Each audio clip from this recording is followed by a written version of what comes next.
took me about 14 hours to drive here.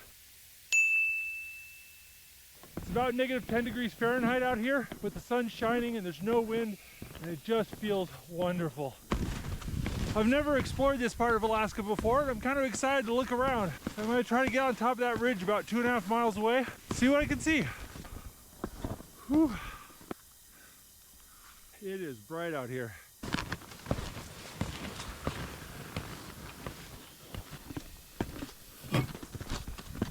This is all caribou tracks. I heard a caribou was grazing on the lichen under the snow.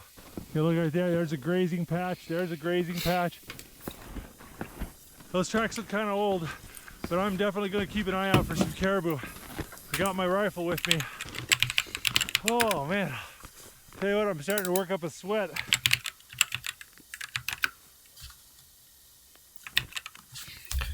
Gotta make sure to drink plenty of water before it freezes. Well, let's keep going.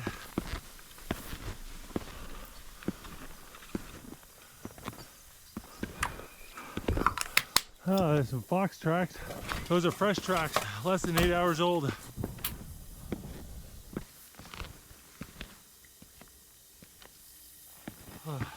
Take a little snack break. Any better? Oh. I got into some loose snow and it's hard going.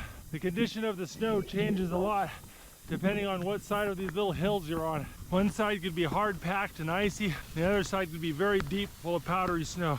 I'm trying to pick a path along the hard packed icy snow, but every once in a while I have to go in between two drifts and there's a whole bunch of boggy soft stuff in the bottom, and it's a lot of work to get through.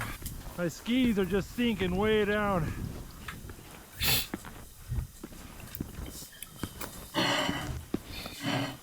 I found this old caribou trail, so I'm just skiing over their tracks so I don't sink down as much. It's definitely helping.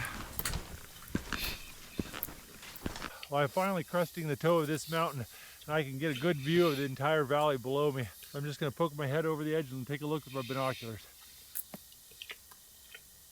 There's a hill on the other side of this valley and there's about 12 muskox on the top of that hill. It's really cool. You can see tons of caribou tracks up here. I'm going to follow this trail, see where it leads.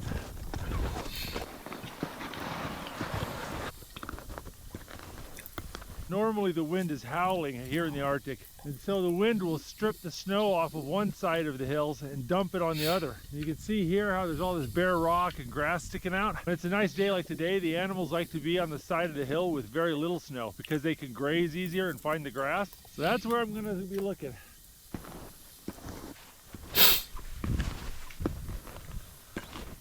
See how the snow's dug out around this rock? The wind hits the rock and it has to speed up to get around the rock, and that scours the snow out. I think there's a fox right up there. There's a red fox right there. He's just sitting down and watching me. I've got him pinned in this little valley, so he can't really go anywhere without coming past me. So he's probably just sitting and waiting to see what I could do.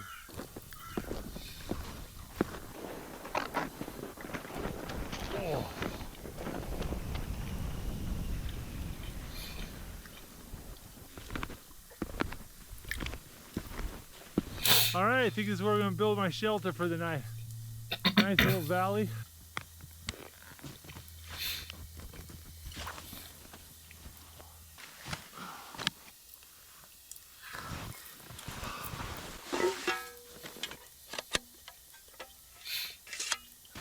I'm curious how deep the snow is.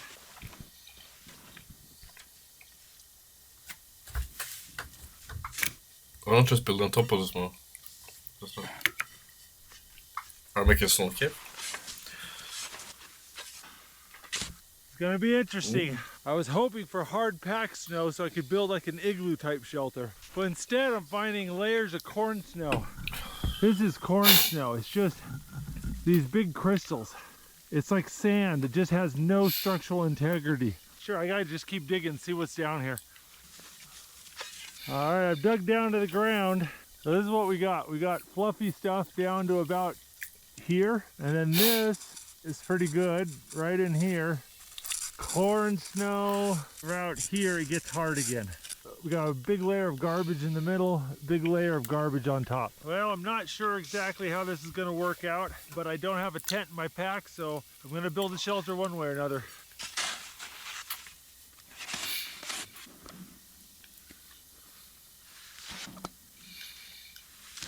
Gonna try to cut as many blocks as we can.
My gloves are frozen and my fingers with them.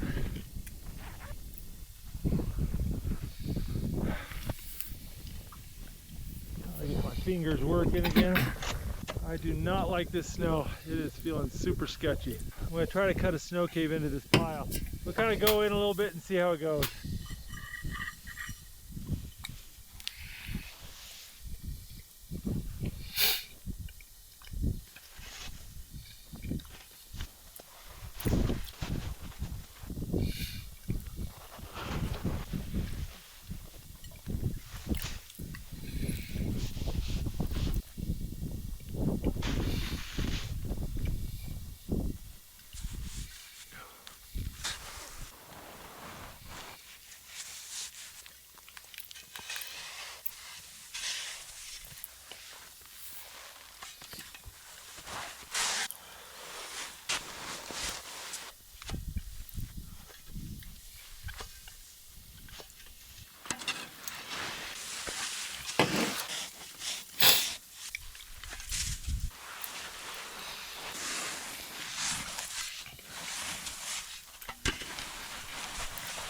Well, there we go. Got it all cut out and it didn't collapse. The snow tends to firm up once you expose it to the air like this, so if it hasn't collapsed now, it probably won't.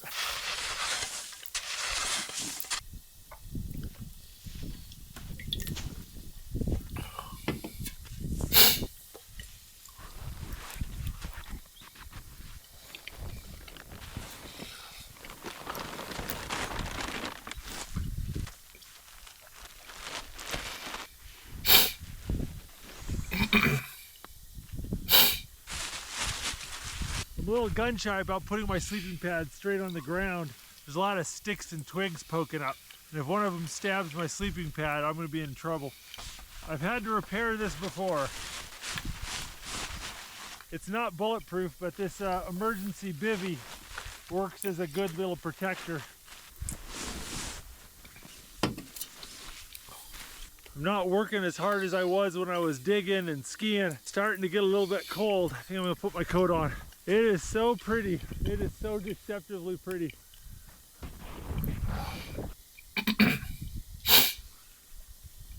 I got this coat from a gentleman in Sweden who hand makes Inuit parkas from reindeer hide. It's my first trip trying it out. So far I really like it.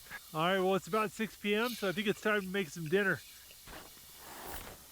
This parka has a little flap in the back. You can sit down on the ice or snow and have a little insulation on your bum. Definitely take advantage of that. I got this liquid fuel stove I like to use in the wintertime. Propane and butane tends to freeze in real cold temperatures, and this thing can run off of kerosene or diesel or unleaded. Gasoline doesn't want to start, it's so cold. There we go. It's like that when it gets really cold. Even gasoline doesn't like to start. Oh, that feels good. Gonna melt some snow.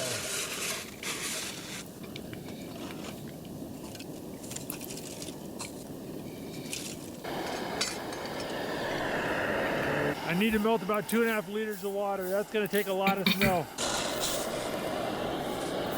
Oh. Try to soak up that last little bit of sunlight. While that boils, I gotta go ahead and make sure everything's put away. I don't want anything laying in the snow. If the wind picks up in the middle of the night, it can blow 2 or 3 foot snow drifts right on top of all my gear. I'll never be able to find anything. All right. These boots are gonna be really cold in the morning, so I'm gonna pull the liners out and shove them in my sleeping bag to keep them warm. Bro, all the zips are new because I don't know. He's been doing research. He didn't do this before, and I noticed this is like a very obvious thing you should do. Also with with this thing. Okay, I hasn't done this before, or used this type before. Butane tends This is exactly the one we use in the military. to freeze in real cold temperatures.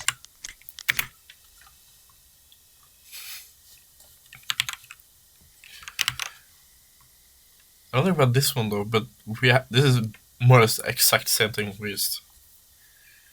With the same mechanism here as well, and the same pump. Gasoline doesn't want to start, it's so cold. Yeah, and we use, the same, yeah. There we go. It's like that when it gets really cold. Then you wait until the gas, or gasoline here heats up. So it becomes a gas, and then you let it out.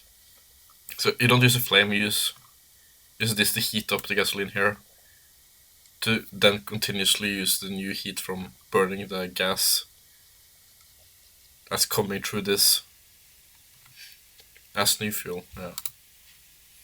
Even gasoline doesn't like to start. Oh, that feels good.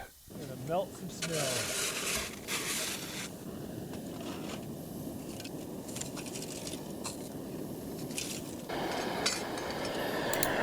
Also, previously when it melts snow, she pours out all the water. I wonder if it doesn't do that anymore. Because having some water left, like, widens the surface for new snow, so it's quicker to burn more if you don't pour out all the water and leave some left behind. I need to melt about 2.5 liters of water. That's gonna take a lot of snow. Oh. Try to soak up that last little bit of sunlight. While that boils, I gotta go ahead and make sure everything's put away. I don't want anything laying in the snow. If the wind picks up in the middle of the night, it can blow 2 or 3 foot snow drifts right on top of all my gear. I'll never be able to find anything.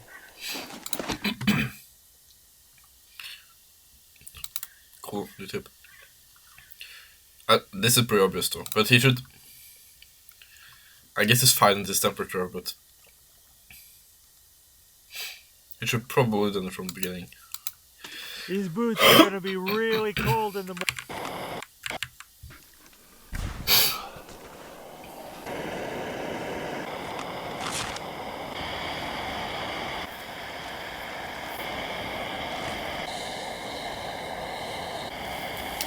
It's gonna get really cold tonight, so if I want to keep my water liquid, I gotta keep it in my sleeping bag. Yep.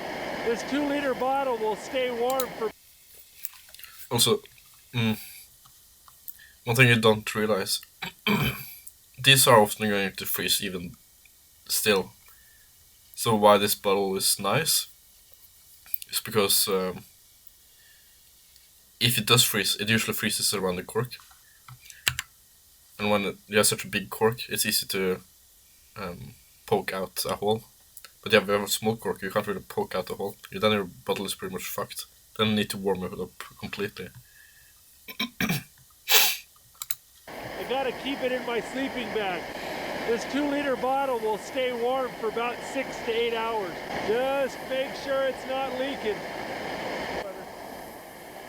Get a little snack while I wait for dinner. All right. Got a piece of Gouda cheese and a date. Gonna melt my cheese in a spoon.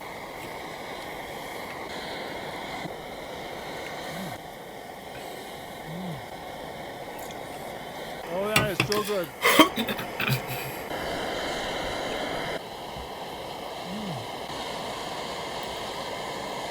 Oh, I got some figs in here too. That's looking pretty good. These little dehydrated meals are great, but they're less than half the calories I need. Always got to add something to them. So I'm going to eat mine with pilot bread. If any of your pilot bread gets broken up in your backpack, just crunch that up, add it to your stew. Gonna add a little melted Gouda into my chili.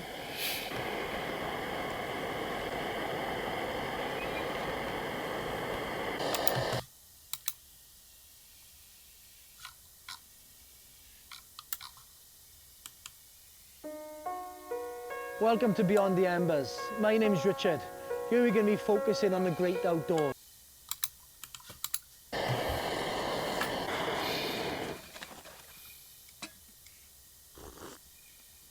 I got a little orange zest herbal tea with a lot of sugar in it. A little sweet treat for myself after dinner. Oh, man, that sun ducked behind the mountain and it's cold already. I would really like for it to not be below -20 though. That would be a nice... That would be nice. I don't really want to do -30 or anything stupid. If it gets really cold, it won't kill me or anything. It'll just make me grouchy because I won't get a good night's rest. Bro, it will kill you, what? Let's get this. Okay, probably. No, okay, it depends. His shelter's pretty good now, so it's probably fine. But if the snow's worse and the worse weather and the temperatures, I don't know. I'm gonna keep my stove out, make sure I got flint and steel by my bed. If it gets really crazy cold tonight, what I'll do is I'll pull out one of my hot water bottles and reboil it and put it back in the bag. There's so many tricks when you're cold. The problem isn't freezing to death. The problem is getting sleep. Oh, I heard a little noise. Heard a little noise off this mountain over here. So what I'm gonna do is I'll pull out. But sleeping badly drastically increases your likelihood of getting hypothermia or some other illness. So it's one thing leads to another. Out one of my hot water bottles. One negative about this setup though is you will sweat a lot in the sleeping bag, but in the summer it will just evaporate through and then out. In the winter it will evaporate and then freeze. So this sleeping bag, if it's only one day, I guess it's fine, but if it's multiple days, it's gonna completely freeze. So this setup wouldn't work for multiple days. If it gets really crazy cold tonight, what I'll do is I'll pull out one of my hot water bottles and reboil it and put it back in the bag. There's so many tricks when you're cold. The problem isn't freezing.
It doesn't seem like they do it here.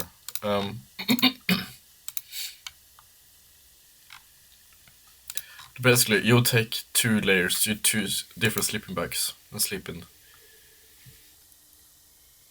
So the outer one will freeze, but the inner one will stay quite dry. So the inner one will be enough,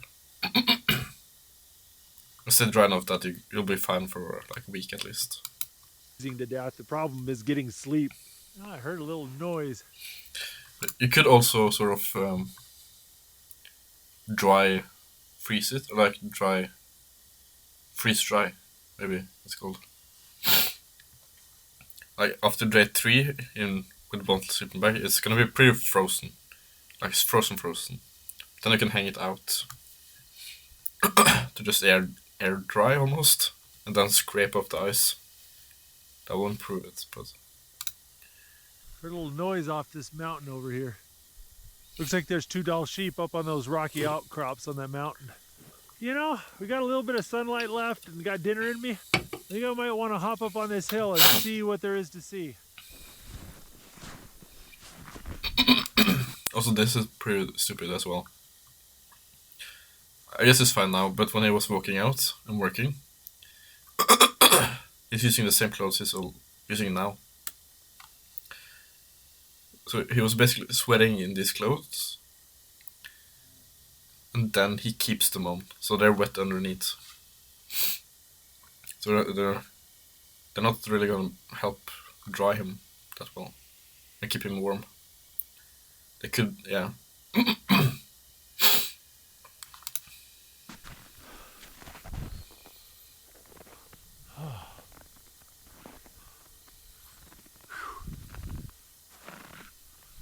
Oh, it sure is pretty.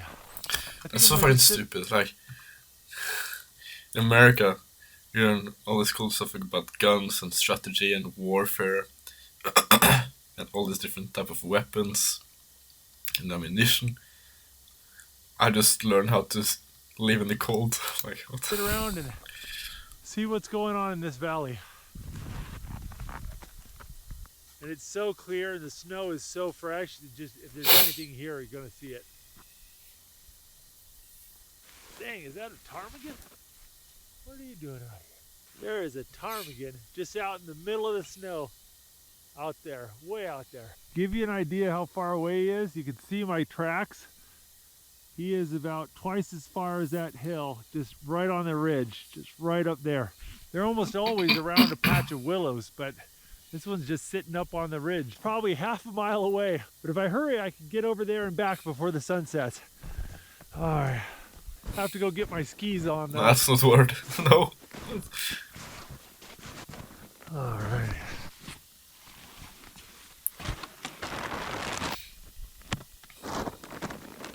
About to set a record for the most work ever put in for one ptarmigan. I'm about twice as fast and I don't sink down as much without that sled. I think I'll make some good time. He's walking in his chilling clothes though. So he will. Skiing in my old. Yeah, I don't know. If it becomes very cold, this is bad. But it's probably fine. Tracks is a lot easier than breaking trail.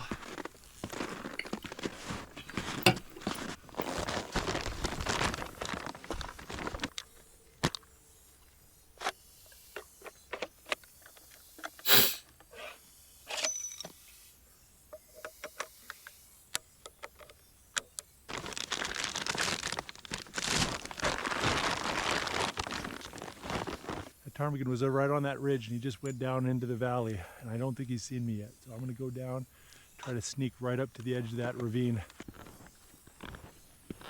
Holy mackerel, they just disappeared.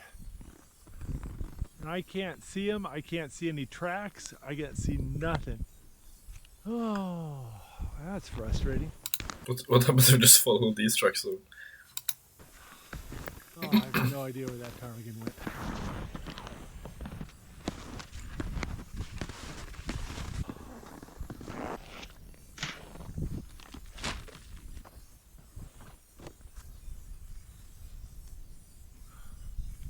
A nice furry pillow.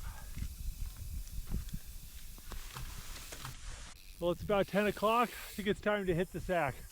Let's get into bed. If I touch the walls at all, I'll knock snow into my sleeping bag. All right, guys, it's my bedtime. I'm going to sleep. I'll see you guys in the morning. He sleeps with the wet clothes. Oh no. Good morning. Oh, it's cold. I'm gonna get my stove fired up and start boiling some water.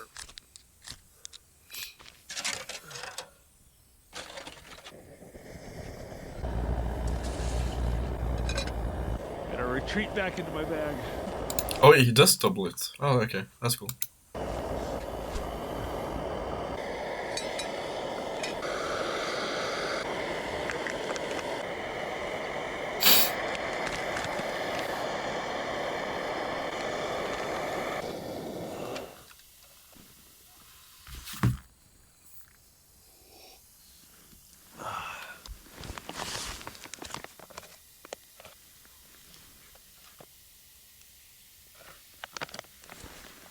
All right, this is the rough part. Time to get up and get dressed. Gloves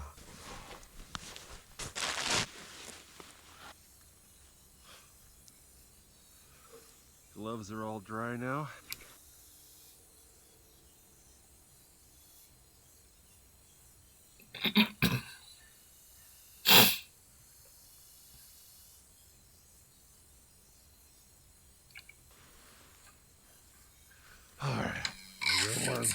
Oh, well, looks like it's going to be another lovely cold day. This is a beautiful spot, but there's just not any animals around. I think I want to go ahead and move spots.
So I'm going to pack everything up.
Get it in the sled. See if we can't find someplace better. I got stuck watching all the gacha edits. Okay, one more.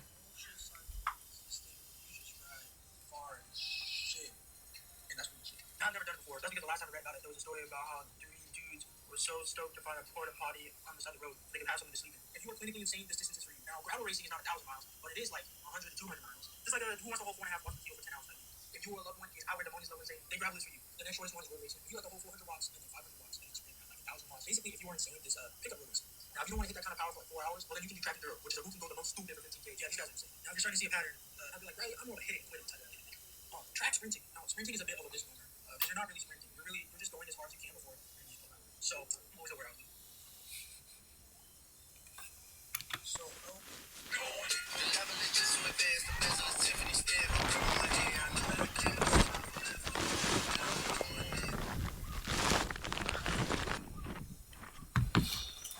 Sorry. Gotta do a final look around, make sure I didn't forget anything. Make sure I didn't leave any trash. Oh, hello.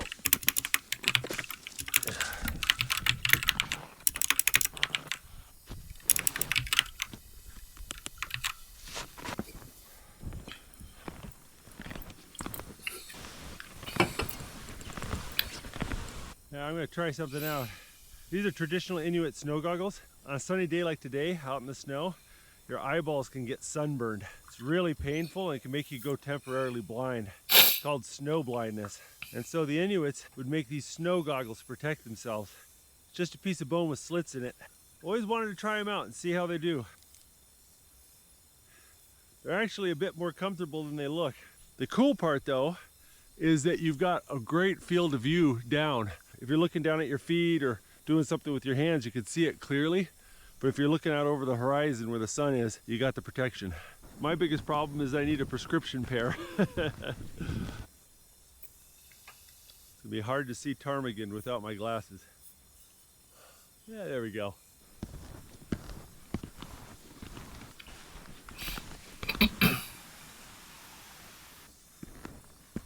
I can see about 8 or 9 caribou sitting on that hill way over there. I gotta think about that. With all my gear, I'm gonna be so slow. I don't think I want to chase after all of those.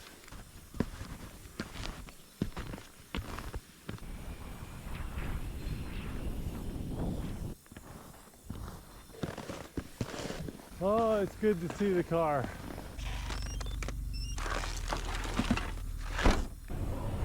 I did 6 miles and it kicked my butt. I am so tired. I am sore from yesterday, and honestly I didn't sleep that well last night.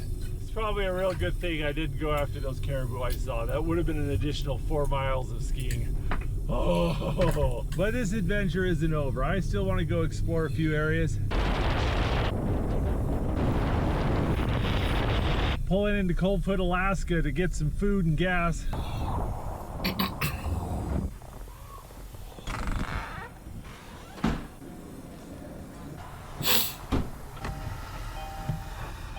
Man, snow is coming down pretty good. Snowstorms making like this weather with the same temperature yesterday. I think it would have been very dangerous actually. Like he was quite far away as well. Maybe I had a satellite phone, but still, that could have been bad actually. The road conditions nasty, but it is warming things up. Oftentimes when a snowstorm rolls in, the temperature goes up. So right now it's 17 degrees Fahrenheit. So about 27 degrees warmer than yesterday.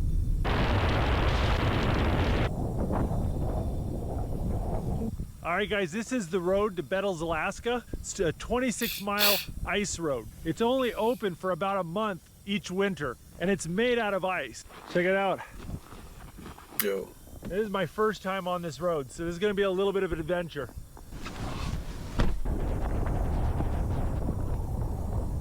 This road does not get plowed very often. If this snowstorm gets worse, I could end up getting stuck in Bettles. Ooh, ooh. There's a lot of bumps and the visibility is not great. That's such a cool road though. Oh, there was a ptarmigan. It gives me Exodus vibes. Ooh. There's a lot of bumps and the visibility is not great. This?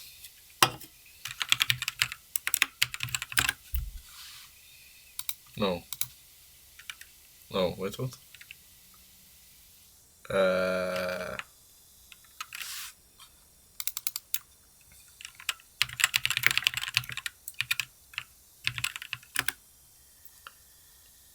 Metro.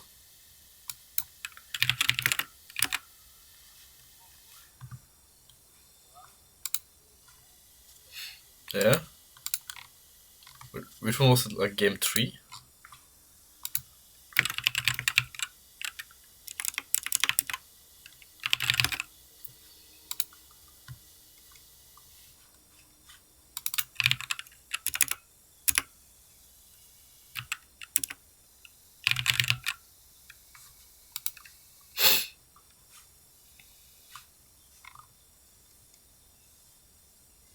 There's a new one? I was thinking about this one, I think.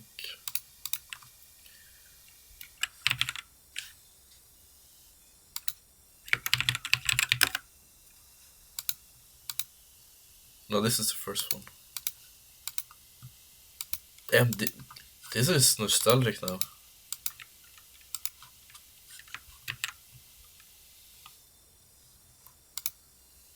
Do you have arachnophobia? If you do, close your eyes in 3, 2, Hopefully there's no spiders. Where's VR? Oh, fuck. Oh, there was a ptarmigan. All this diffused light, they're really hard to see before they fly. Oh man, I'll have to keep an eye out. All right. Just saw a ptarmigan way out there. We're gonna go give that a go. He was sitting up in one of these alders. He's hopped down and I don't know where he went. Well, we'll keep driving and see what happens.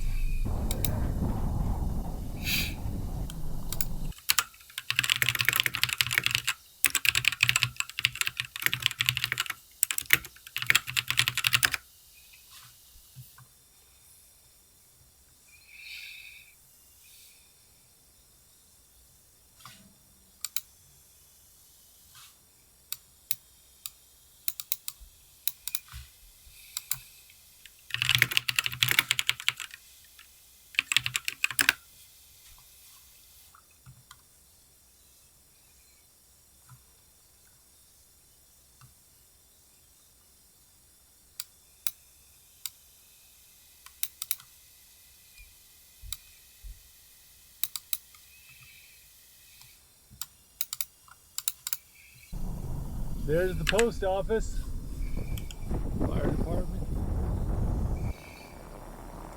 There's the ranger station for gates of the Arctic National Park and Canudi National Wildlife Refuge. Bettles is a popular jumping off point for both those. I believe that's the old school. They don't have enough school-age kids anymore, so I think it's shut down now. I think it's time to go see if we can find a place to stay tonight.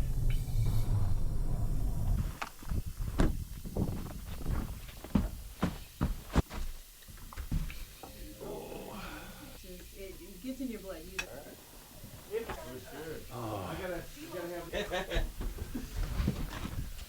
And this is some fine craftsmanship. Look at this. You've been busy. You've been busy. I'm so busy. I'm so busy. Oh my goodness. Oh man, you did a great job with that. Yeah, the little Kia. No way, man. You drove out here in that? Oh yeah. It's really cool. Look at me out. Thank you. The room? Yeah, do you know which room I'm in? Right upstairs. Alrighty. Grabbed a room here at the historic Bettles Lodge. I'm going to stay the night. Well, Bettles is an interesting little town. There's only about 15 people who live here year-round. This town was founded in the late 1800s as part of the Alaskan Gold Rush. And this lodge here, this historic lodge I'm staying in, it's about 80 years old. I'm glad I got a chance to check this out. Ooh, good morning. All right, let's see how much snow we got. Good morning. Yeah, that's not too shabby. We can handle that. Wait, are you driving out of here? Oh yeah, this morning.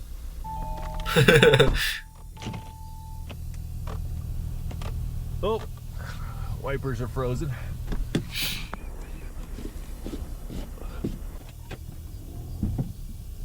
Oh, oh, my wheels are froze to the ground. Check out these trucks. Those 3 semi-trucks just came in on the ice road this morning. Crossing those frozen rivers in those semi-trucks must be interesting. All right, let's get some breakfast. A little bit. Thank you very much. Oh, what a gorgeous day. We're gonna get a little gasoline before we hit the road. Yeah, we say around here the only time you have too much fuel is if you're on fire. All right, Okay. thank you very much. Oh, the fuel is about $15 a gallon. You can hear one of the tires thumping like it's flat. Might be that the tire just froze a little bit, but we gotta check it out. Yeah, we're looking good. Looks in good shape. I think it just froze out of round. Get driving a little bit, the tires will warm up and they'll stop womping. If all goes well, we'll make it back to the highway in about 2 hours. Those semi-trucks beat down the fresh snow, but they made some nasty ruts. The car's bottoming out on the snow from time to time. I gotta make sure I don't slow down too much or I could get stuck. Ones are having trouble keeping. Oh man, look how gorgeous this is.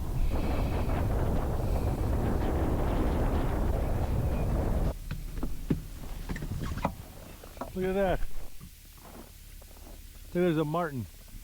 It's a pine marten. Aw. They eat squirrels. Oh, look at that guy. No, come back. I haven't seen one of those in forever.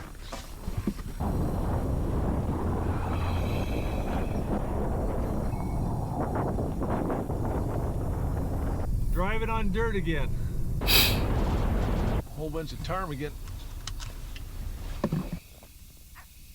Yeah, look at this ptarmigan right there. I'd love to get a ptarmigan, but along this road it's bow and arrow only. I am not good with the bow and arrow.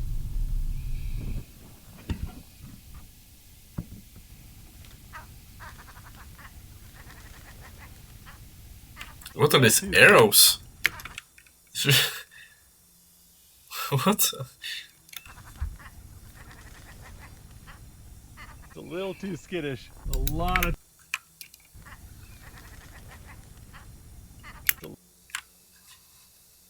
Whoa.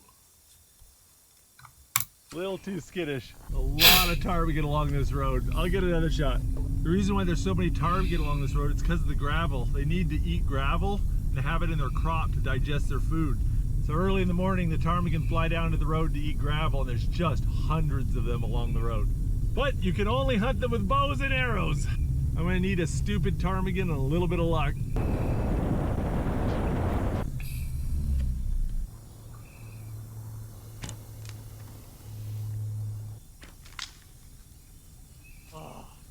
Oh, that was close. All right, let's see if I can find my arrow. Like, that's not worth the fucking anymore. Found it. The arrows I'm using have a blunt tip on them. This is a 35-pound bow, and if I was using sharp points, it would just go straight through the ptarmigan. The blunt tip will hit the ptarmigan and kill it without destroying all the meat. I can already see more. There's like a flock of ptarmigan every 100 yards. Oh, they're up in the trees.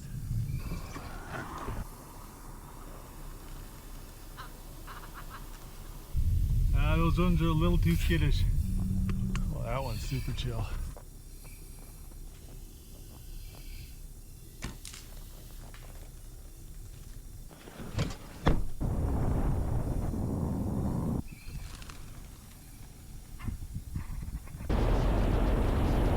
Snowshoe hare right there. Well, look at that. Don't see a ton of those. Jag hade ju spottat.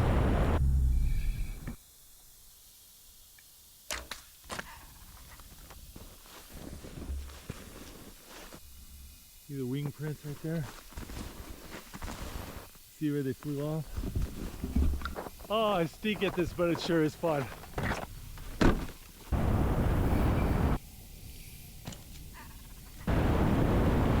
Bunch more right here. Oh! You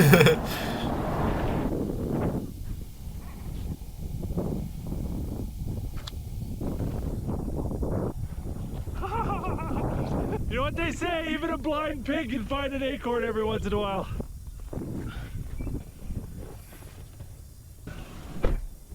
Burned a lot of gas, lost a few arrows, but I got a ptarmigan for dinner. Well, the sun's getting up and the ptarmigan are starting to move off the highway.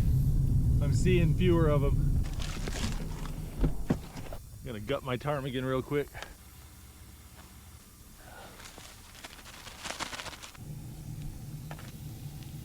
Just got my ptarmigan tied to the roof. Now I should keep it nice and cold on my drive home.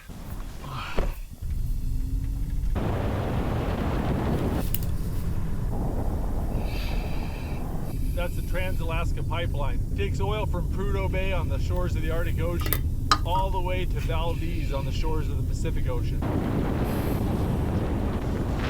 Yo, holy!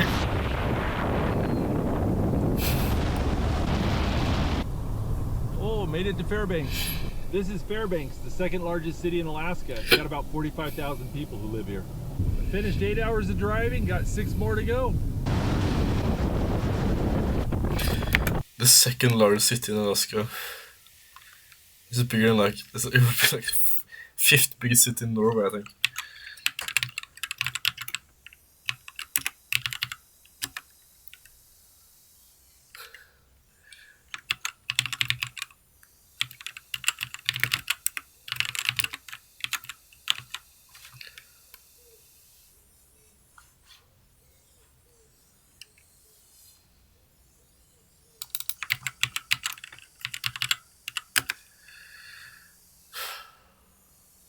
Okay, never mind. I think we have quite a decent chunk of cities with bigger. Okay, never mind. Welcome to the town of Nenana, Alaska. Slightly over 500 people live here in Nenana. Nenana is famous for the Nenana Ice Classic. You can see there's a big metal stand out there on the frozen river, and people buy raffle tickets and they try to guess the exact date and time that they think that tower is going to fall through the ice in the springtime. And once the river melts and the tower falls, it pulls this rope, which goes to a bell and a stop clock in there. I heard last year the closest guess won $210,000. Holy. A lot of old historic buildings here in Nenana.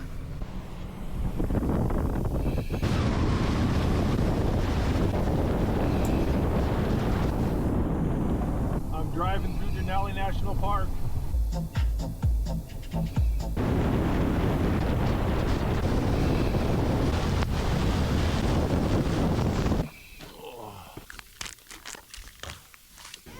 Oh, give me a hug. If you like that video, make sure to check out the Outdoor Boys YouTube channel, where we have hundreds of videos just like...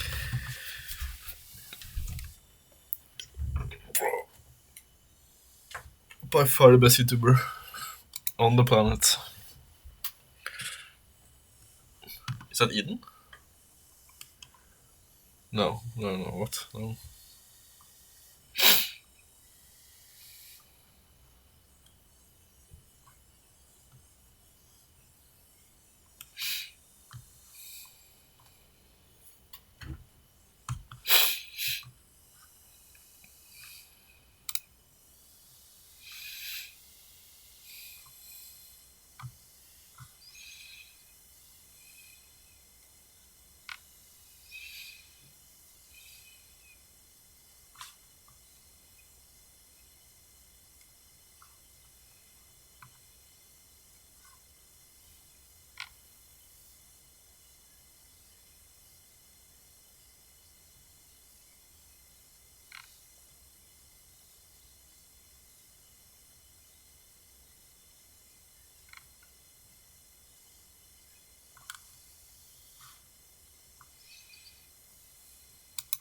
That out back section with Simon Westerman and Jonas Schoenberg right behind. But Panagotis right now, his run pace, again, predicted pace, what he's running now, a 104 half split. So he, again, he goes out, he is such a dynamic athlete. He's going out so stinking fast, dropping Jonas Schoenberg, who's running high 104 pace right now.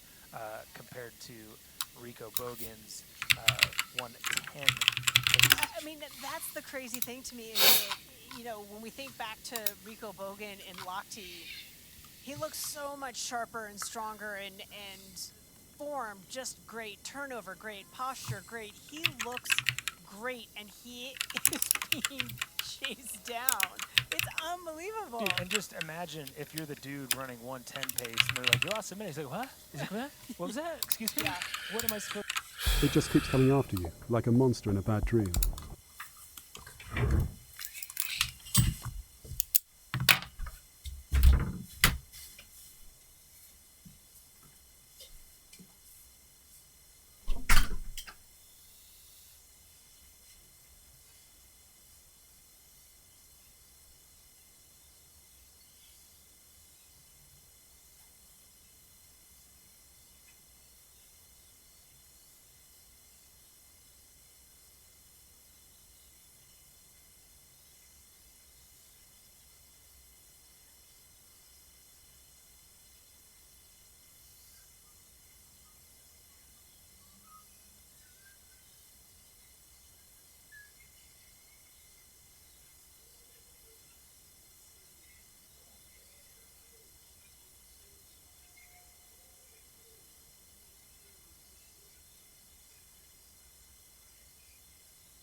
Alright, okay. Time to lock in.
This playlist is very good, but you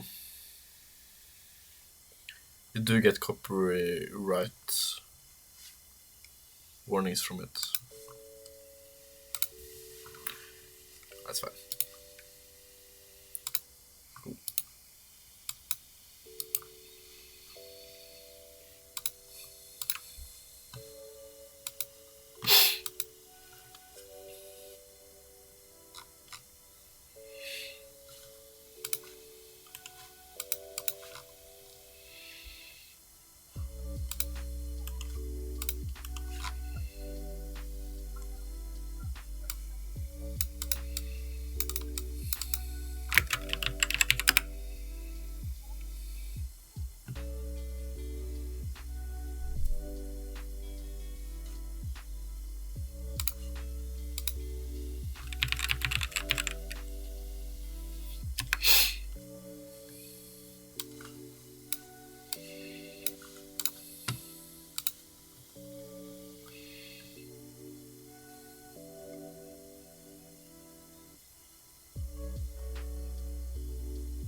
Er det riktig? Skal det ikke være for alle?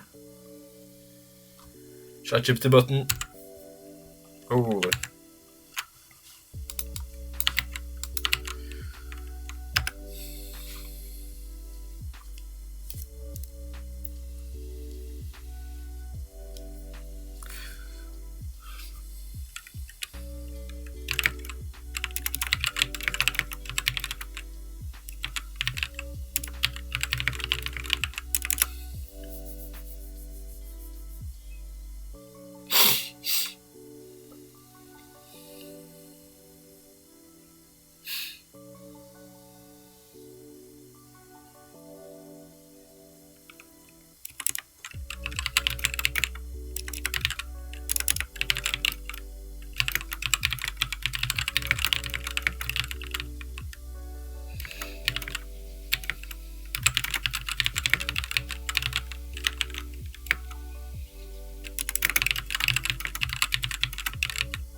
Okay.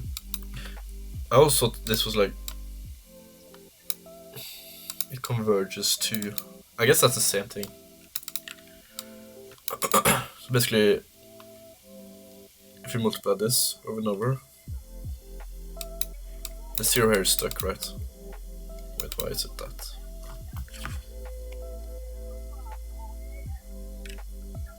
Guess we can do the exercise.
Okay.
ChatGPT button.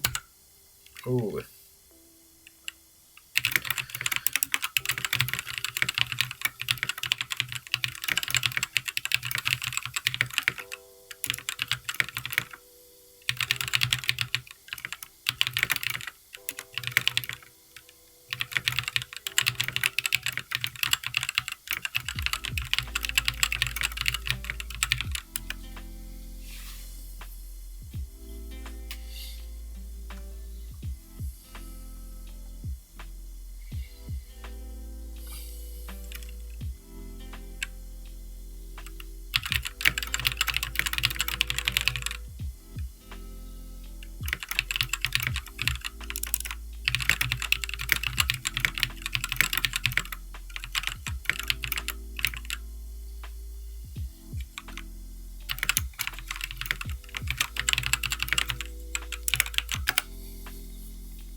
this is the best way.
Damn, I don't want to do this right now.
Oh shit, the other way around.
What?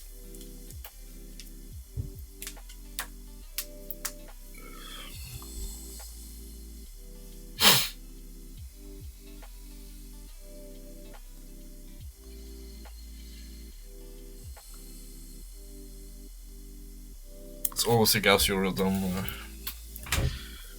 fault. I just know it.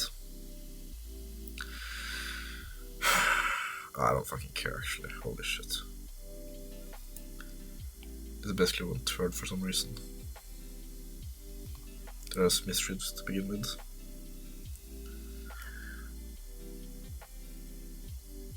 Oh, I don't know.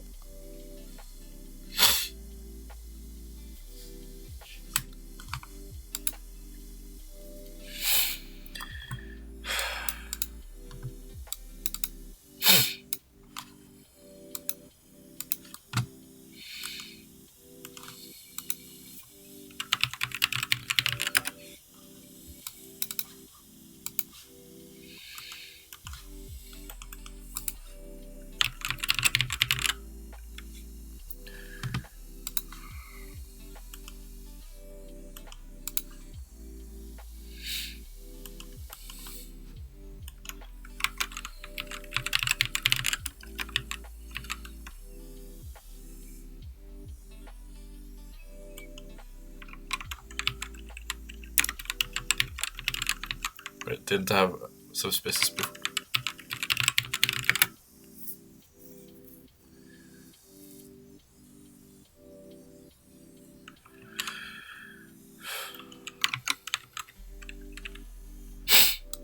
I guess we can do this one. I also same one. This one.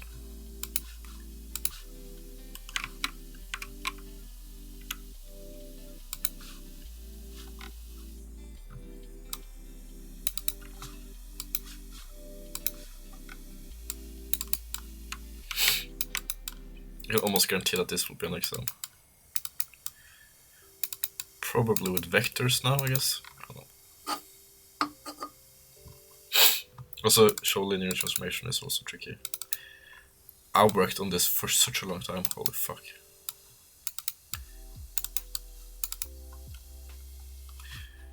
I think these... Okay, never mind. We test one of these. Let's test with this one. This one is more tricky.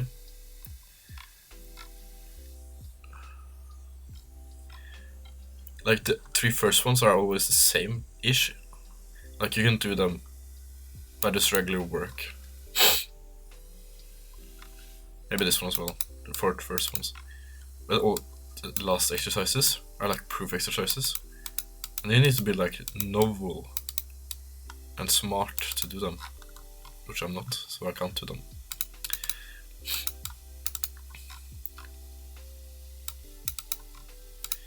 So I just need to make sure I can do these first ones. Then I'll be happy.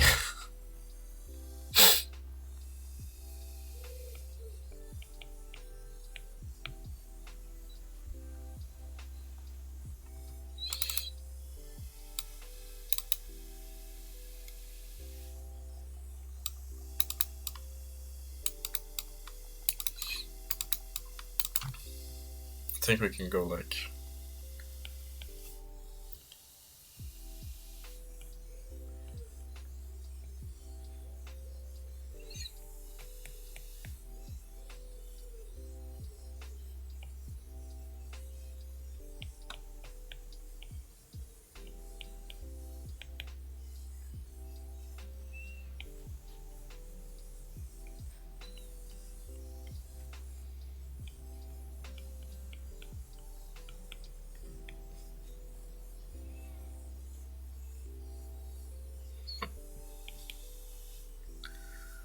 för alla V I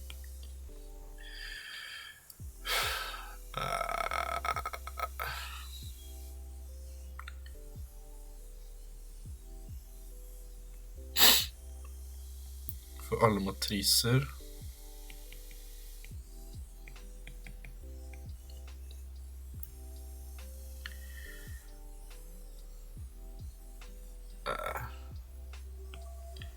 I guess nullmatrisa. Nullmatrisa.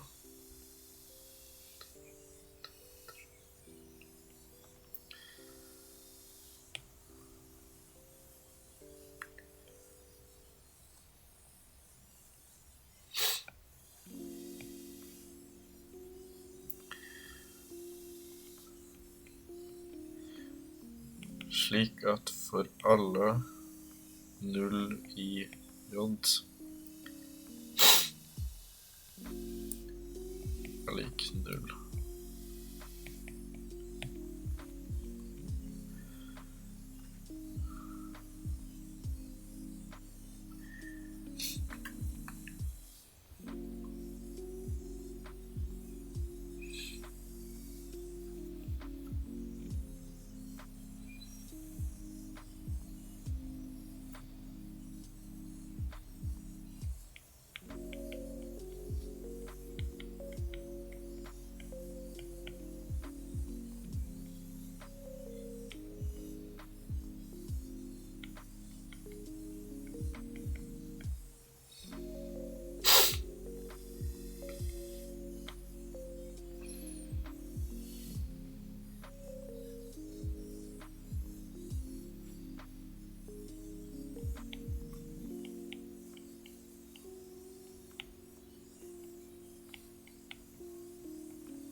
Right.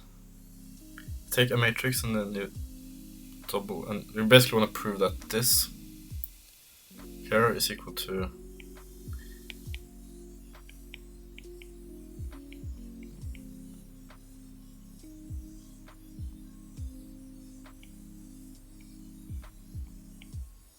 this, which is equal to I can just write it out, I think. I feel like this is wrong actually. Now think about it.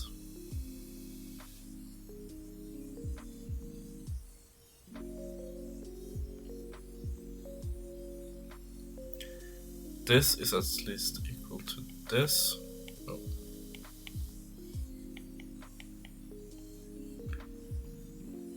Which is equal to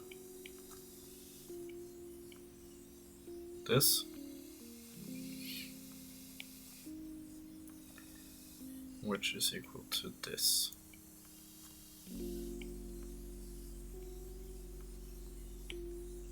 I guess we're gonna go like this.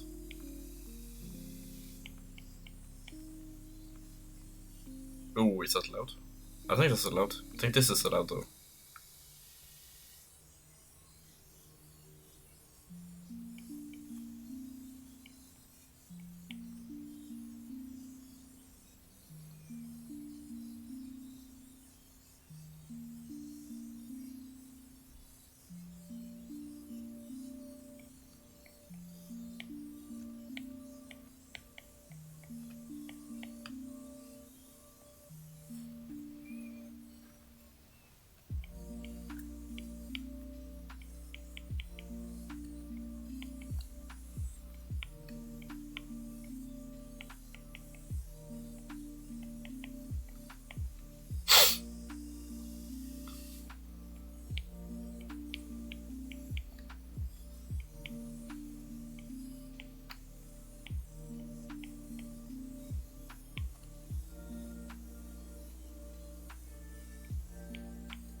This feels very correct. Find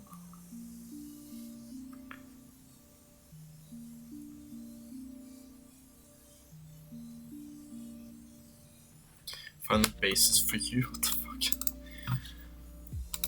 Let's see.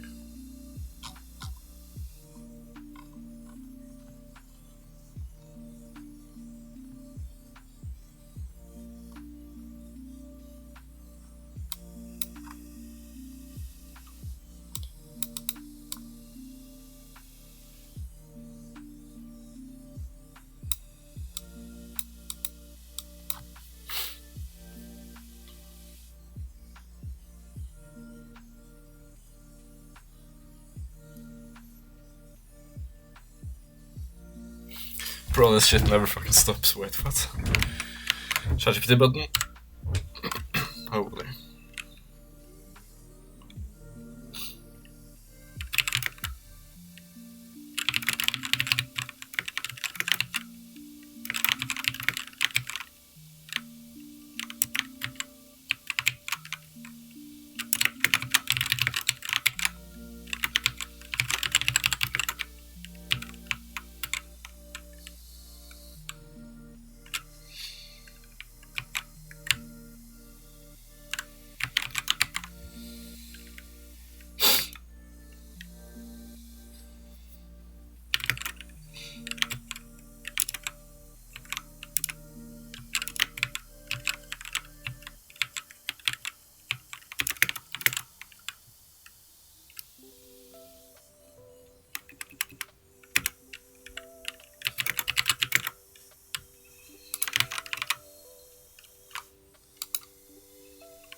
Okay, this is too difficult now.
Why isn't this allowed? I guess this is sort of what you're proving, right? Oh yes. Oh.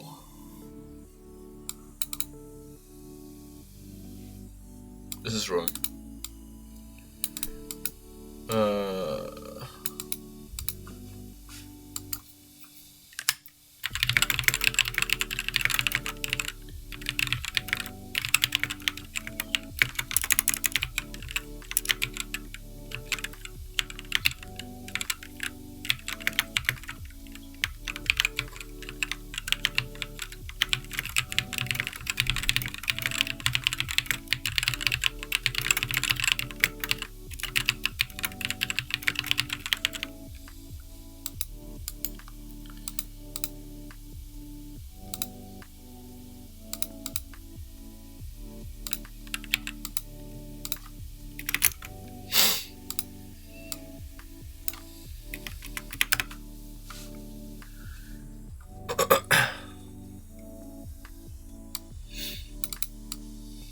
Yeah, okay. We're basically proving that this is equal to this. Damn.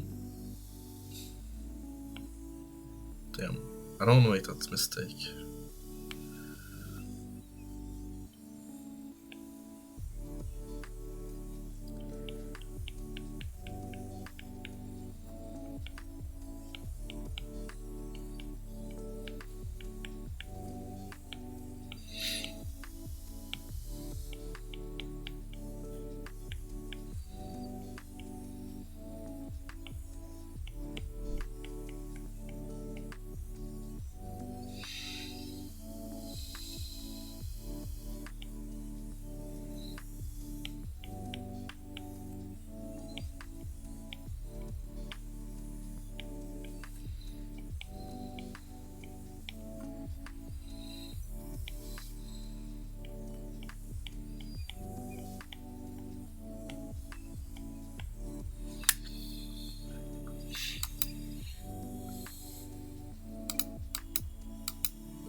Fuck, this is also wrong.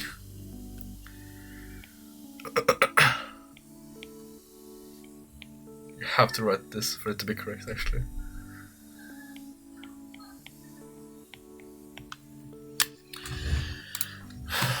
Oh, okay.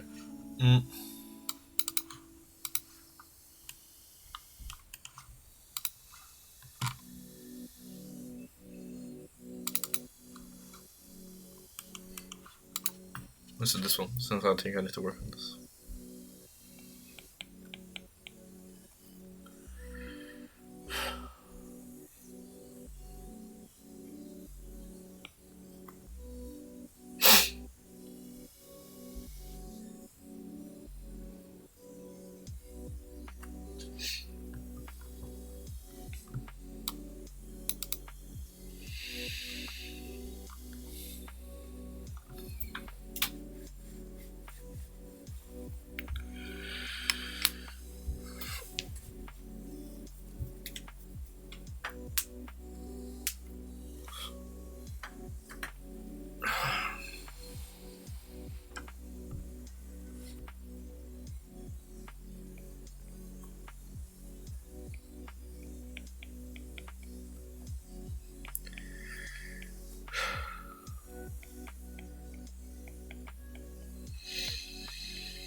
Nice. Okay, it's correct. I think I understand well enough.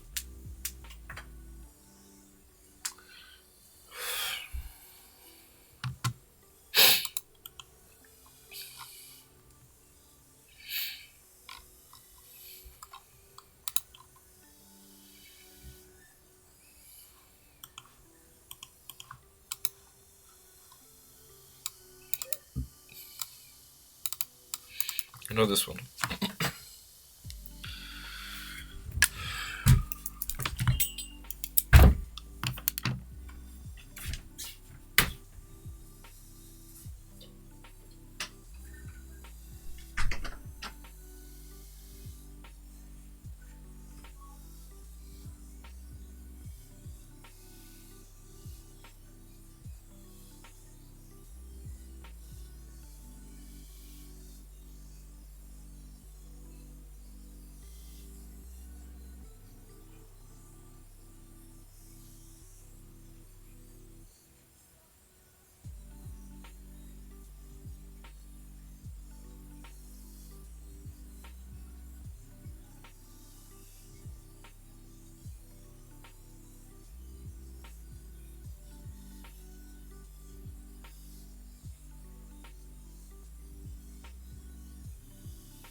can dual wielding my monsters. Not bad, not bad. Okay, okay.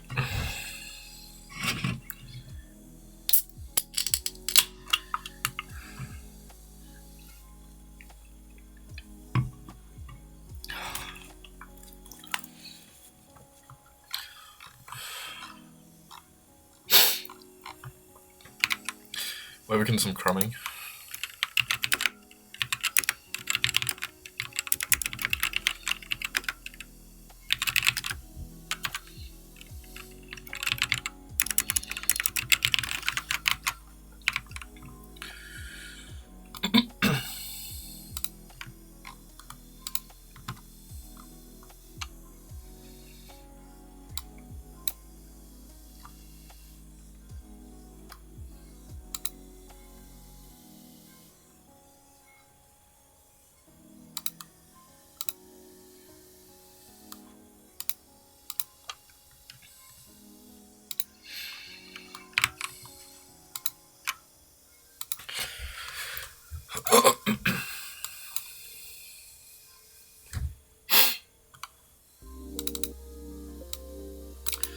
I think this is A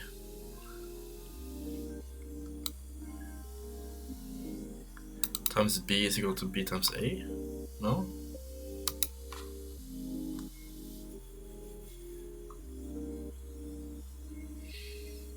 ChatGPT button. Oh. So nice.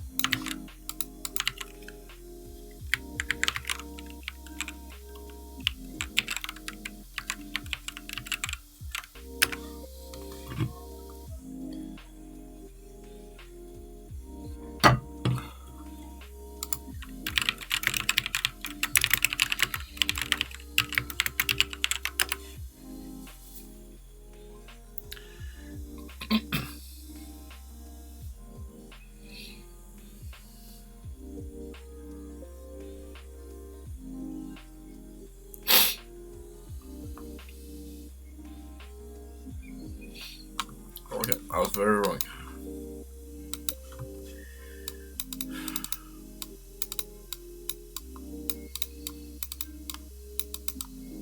I guess this would just be if you have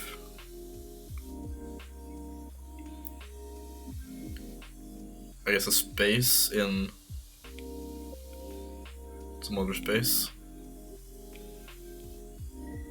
Or in the domain, I guess we call it. And you have a function from this domain to another domain. I don't know.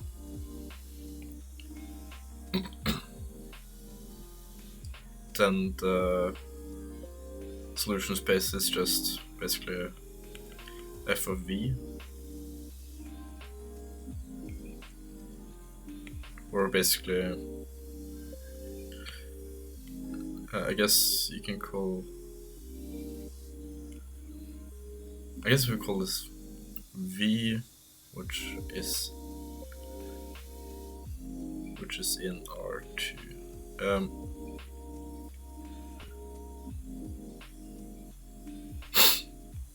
Basically, say that. Holy shit! W is the set of f of vi.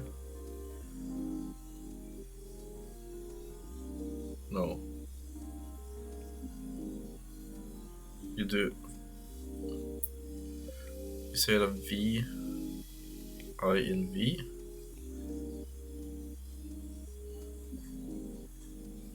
No, what? F of v I for such that v. I don't know how to write this. For all vi in v. Something like this.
That's better, actually.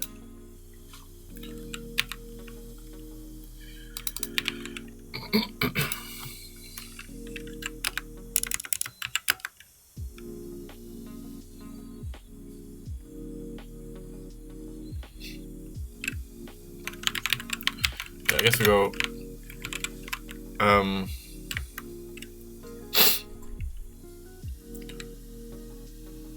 alle x in mathbb or n such that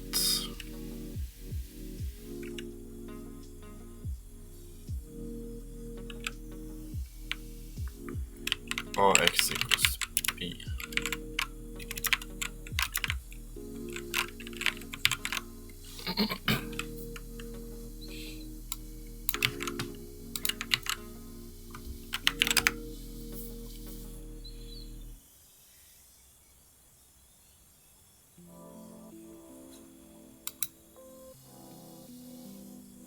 Okay.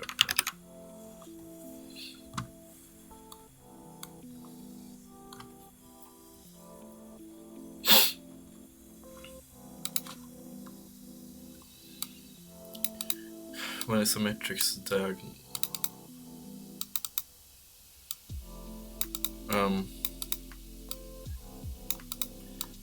Well, there exists basically for an A be an n times n matrix, then n linearly independent eigenvectors basically dictates whether the matrix is diagonal? No. Dictates whether there exists basically this property where D is diagonal.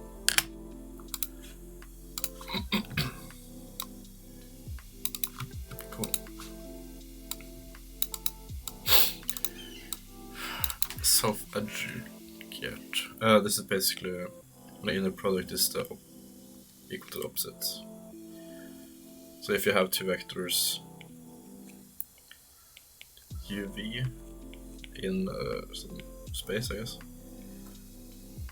then the inner product between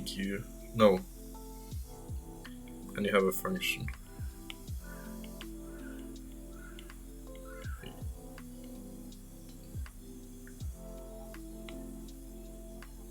just a space, I guess, then f are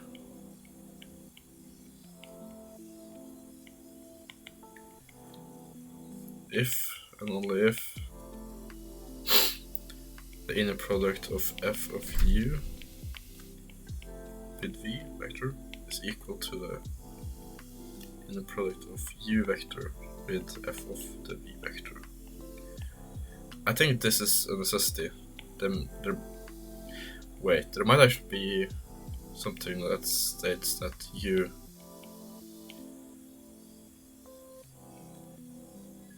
and v should be in different sets. I don't remember. Let's see.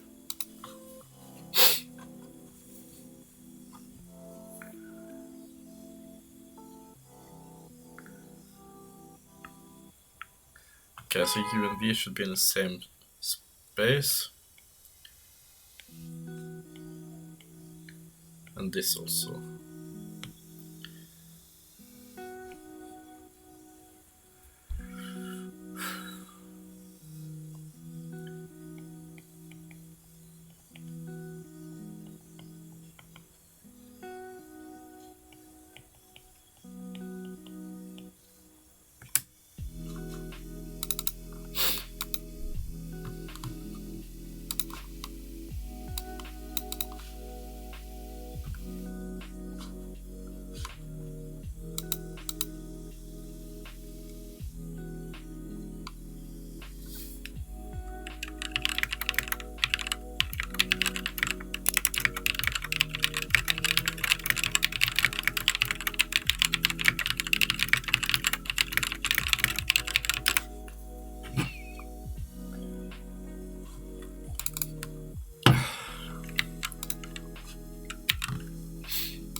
Damn, I don't remember. It's like,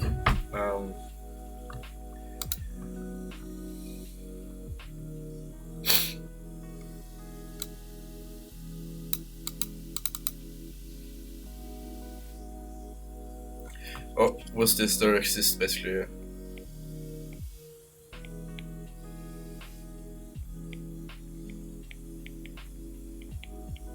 This thing? I'm guessing that. Yeah. Oh fuck. Oh shit.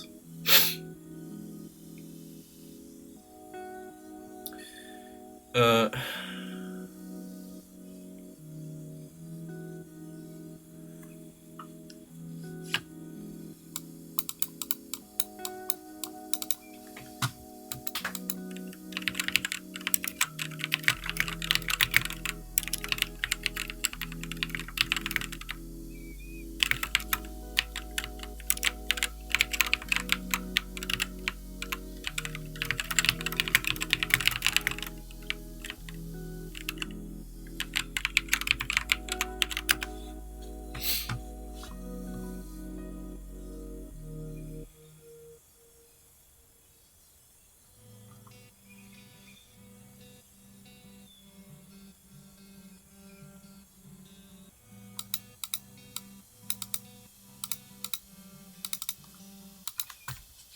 Fuck. Okay.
Mm-hmm.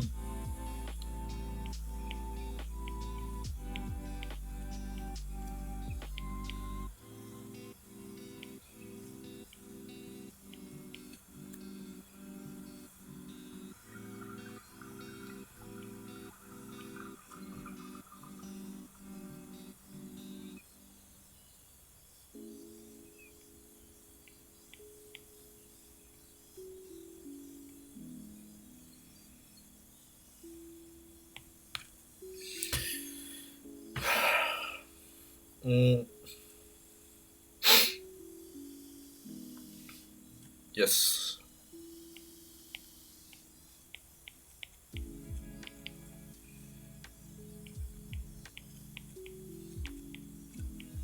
I think these are the ones, right?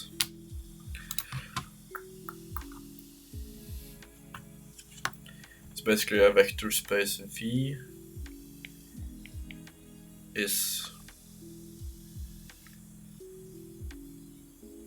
has an inner product is an inner product space if all these hold. So basically V is an inner product space of R if this, I think.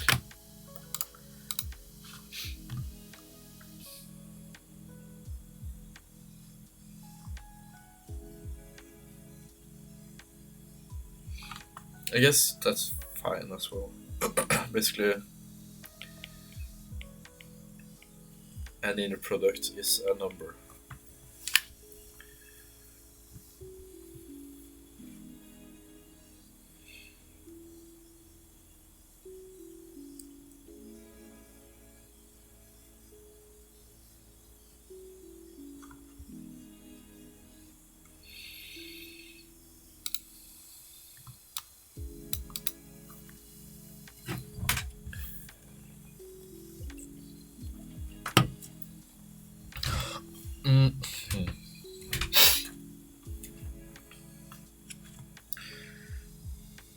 If A can be written like this,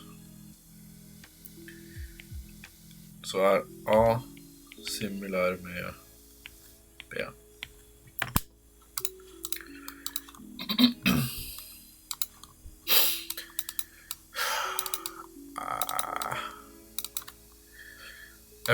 Okay, the matrix is transposed and then every element is conjugate.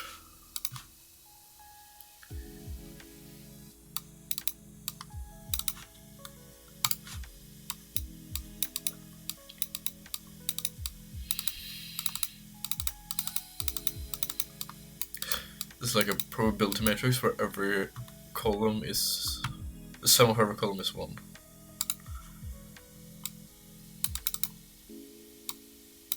Yeah, and every element is positive.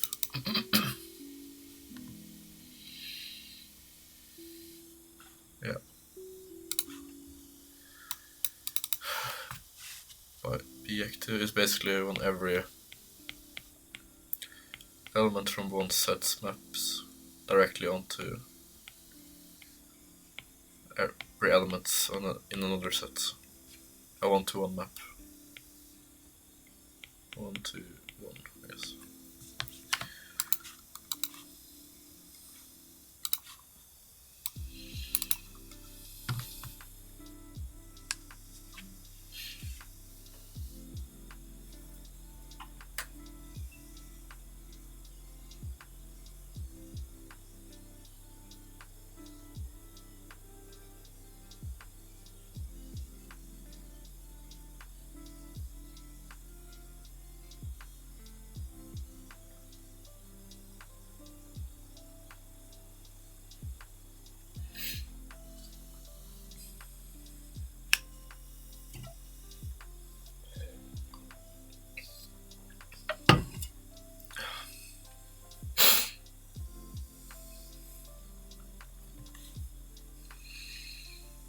Fuck, I really need to, I want to make a proof.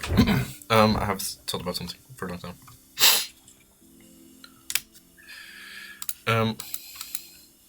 Graph a tree for me, starting from 100,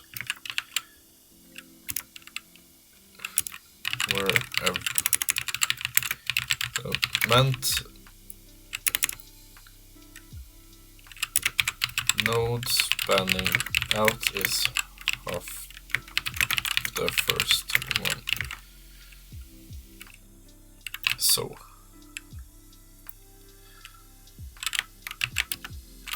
100 goes to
Hmm.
I don't know how to prove it. This was more tricky than I thought. So, like, let's ballpark it. I guess we can like remove approximately like 20 numbers, meaning that 8 numbers. If we 40, 20, 10, 5.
I feel like you need at least to remove like 50 or basically half of the 100 number to get the effect of halving the, to guess, basically remove enough numbers for it to work.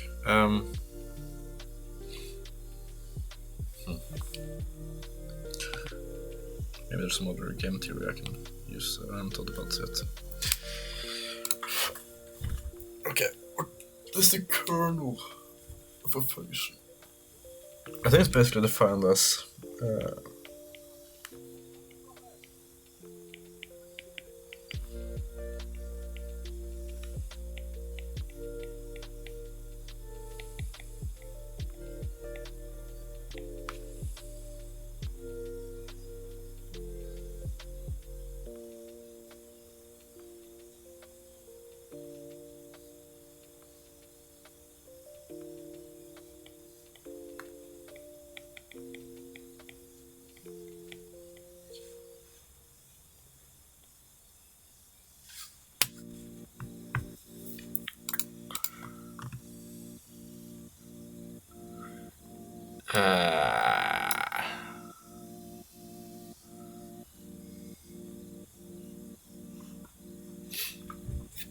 let's redo this.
Let's not look.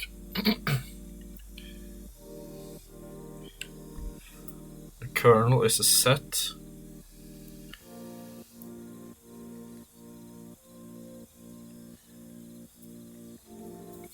of all the vectors.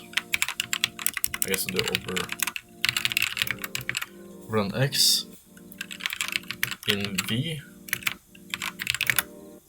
such that f of overline X is equal to the overline 0.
kernel to set of all the vectors that will be sent to 0 again.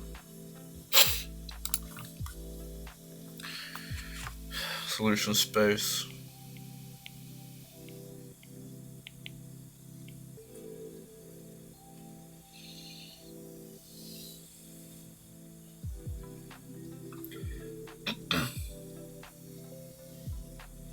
Is a set of all the vectors such that the equation holds, right?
Yo. Let's discuss some math. I don't know.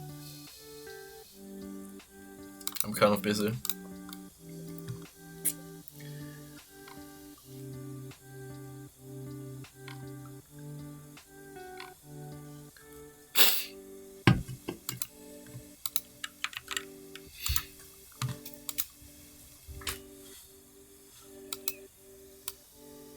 Seems like some basic linear algebra.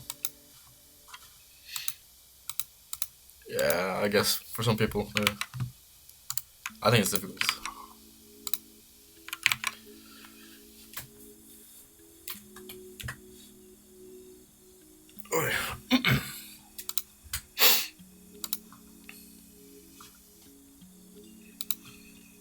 Other question?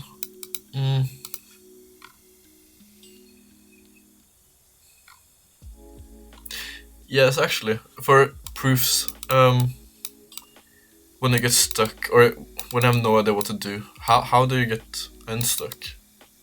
Like, how do you get the ideas for the proof? Like, with these exercises, you can just practice the pattern, I guess. But when you have something like this, how do you, like... I'll translate it, I guess.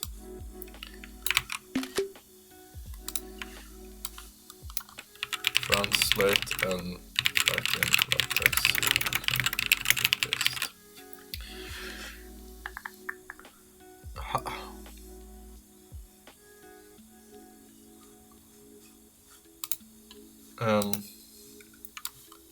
Does this work?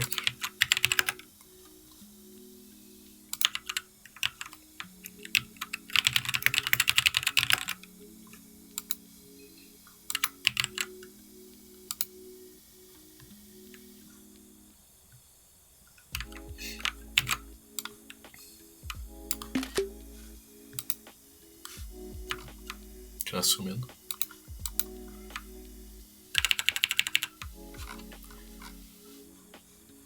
What is bad quality?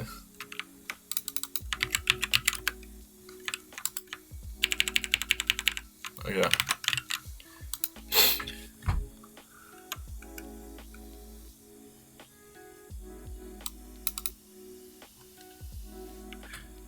No, not how they do it. I know how to do this one, but how, for these types of questions, how, if you don't know what to do, like, it seems like you just have to do a lot of them before they become easy. I don't know how to learn like a general pattern for these solutions. These are trivial, just build V here and just expand.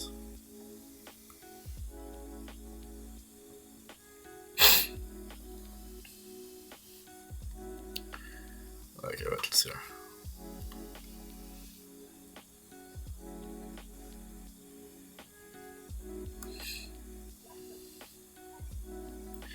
No, you need to show it, right?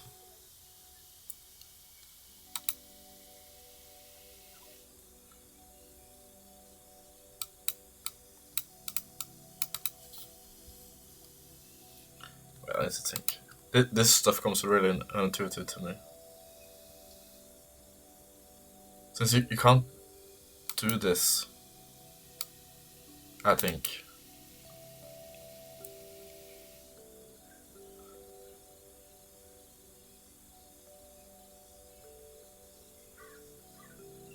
No, don't you need to do like...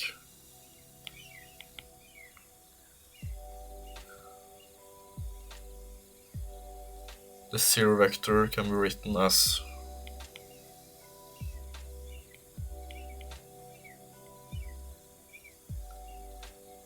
sum of all the inner product.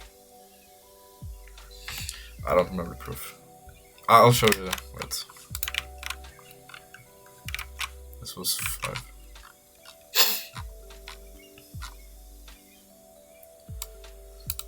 Yeah.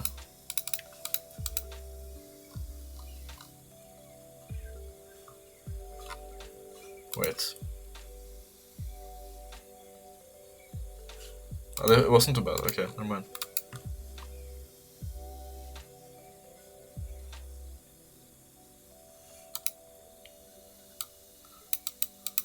Yeah, I see now.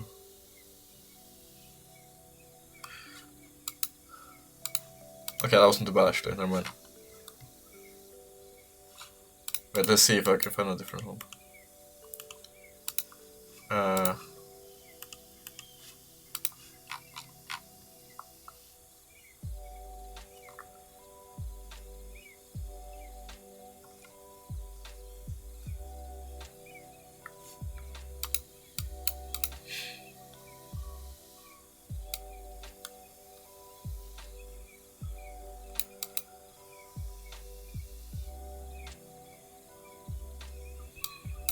Yeah.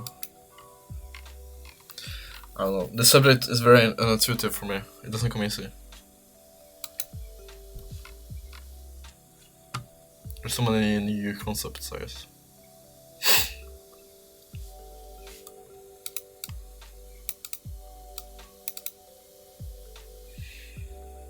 Okay, that's right.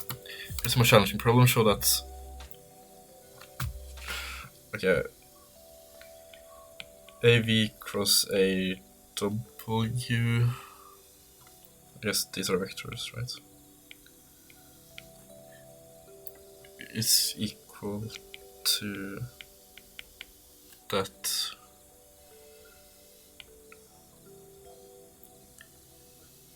Wait, what does that say? This is the determinant of the inverse of the transpose. Wait, what? No. The determinant of A. I guess it's a dot product with AT is 1.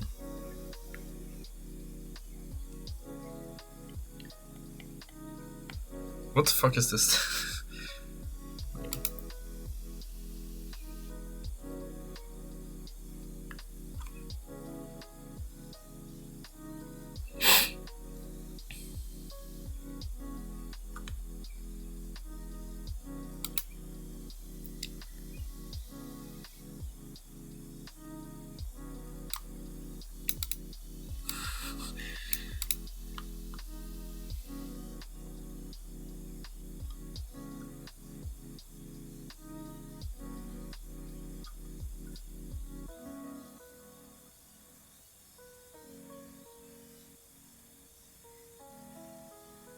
Okay.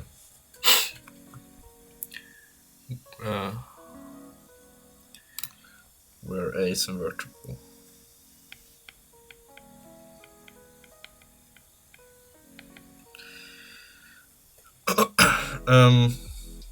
Invertible.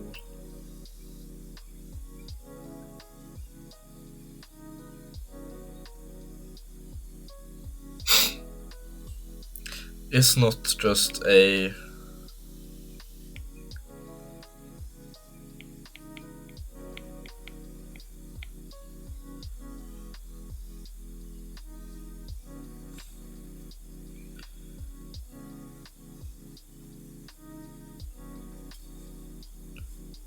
isn't this invertible?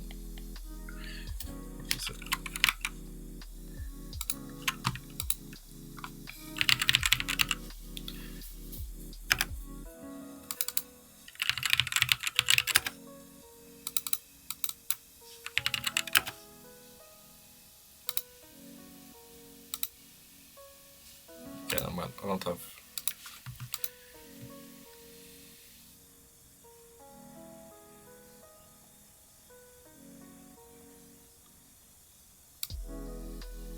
Okay.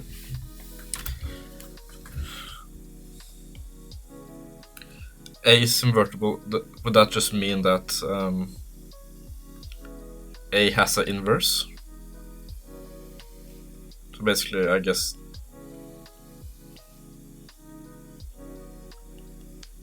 something like this.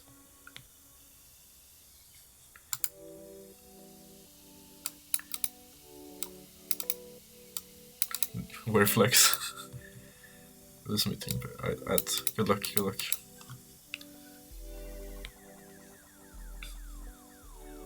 I think this might be a bit above my pay grade here. I feel like you can go like this.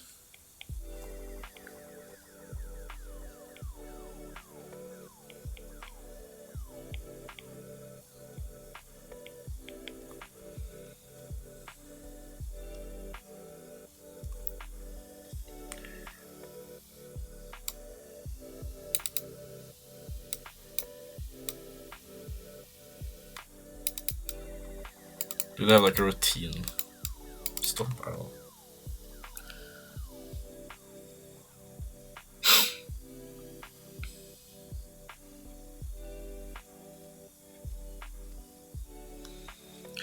That A basically is like a scaling.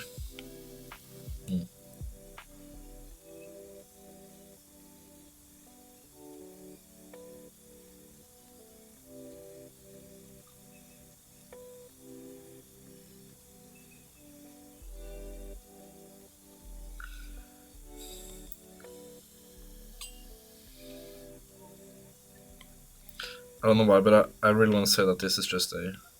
I feel like it's true. Because it's... Should I repeat it? What does it mean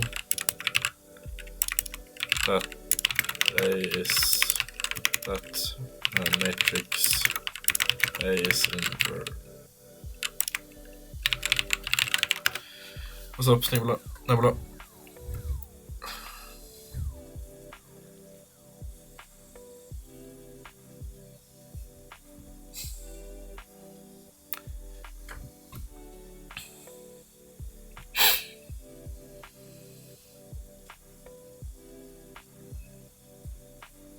Bro, I'm fucking cooked for this exam, holy shit.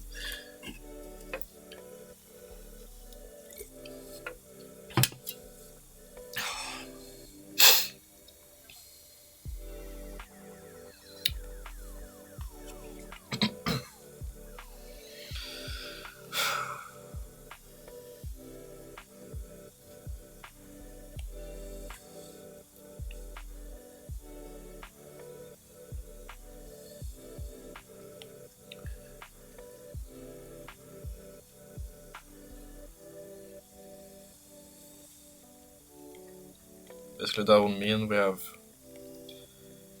a BAP inverse.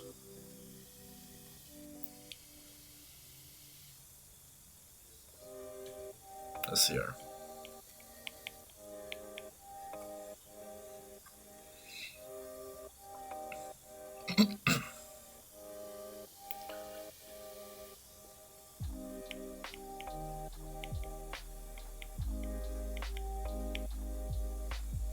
I don't think this is it. Yeah, I don't think I have the...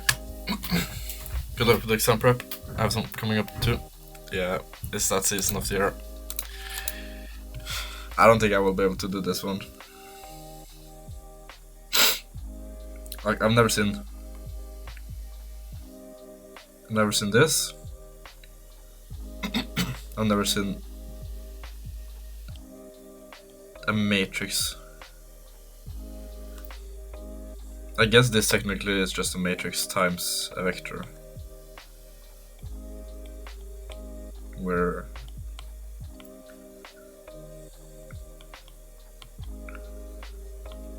this is perpendicular. I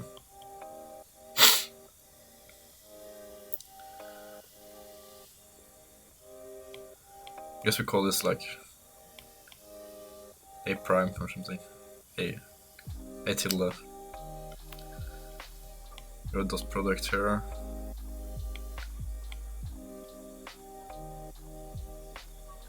Yeah, I have no idea how to do this. Yeah, let's go back to programming. What is a stochastic matrix regular?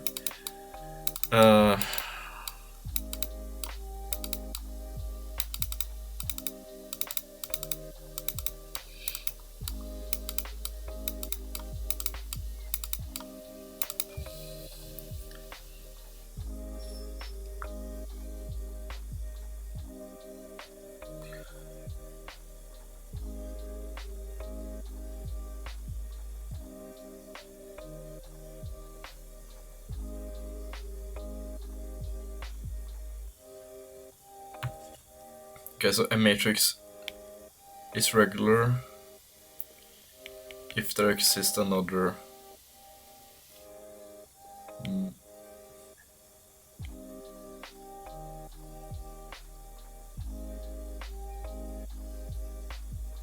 Was this not the case?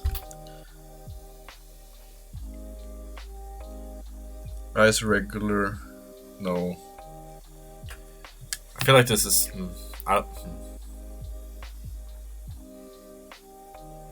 Oh yeah, okay. A of n? No. Okay, I think I actually remember the exact thing. Basically, there exists a k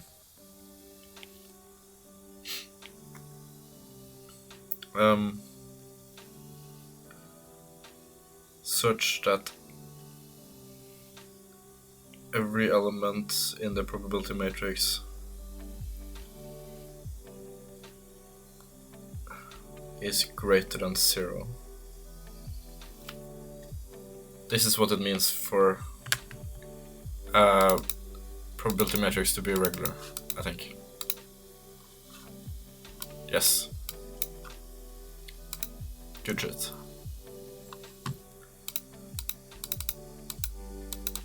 Oh shit, and case natural numbers, of course.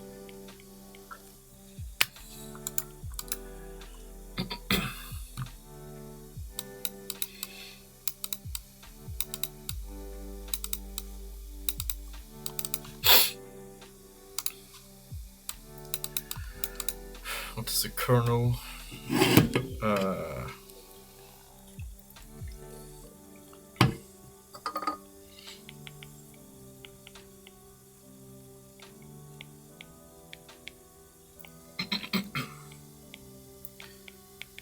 The kernel of S is the set. I'm so bad at writing the set symbols. Set of all the vectors, right?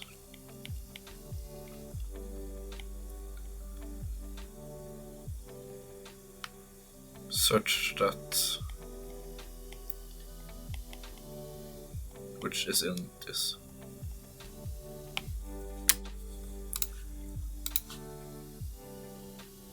Yes.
Wait, oh.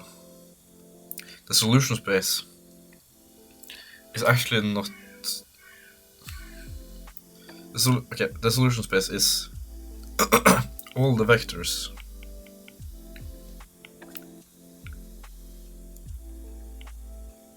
that works with a formula, basically. That's B as a vector, right? No? Yeah.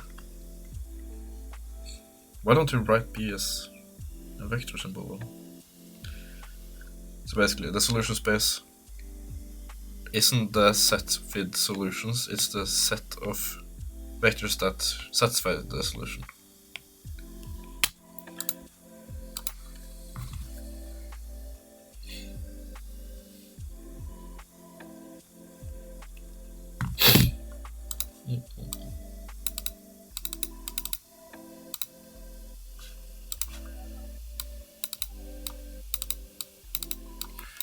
Ooh. This one is a bit more tricky. I think you say that a matrix M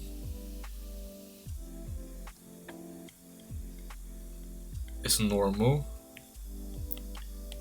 if and only if, I guess not if and only if, but like double implies, or that gives, I don't know what that's called in English.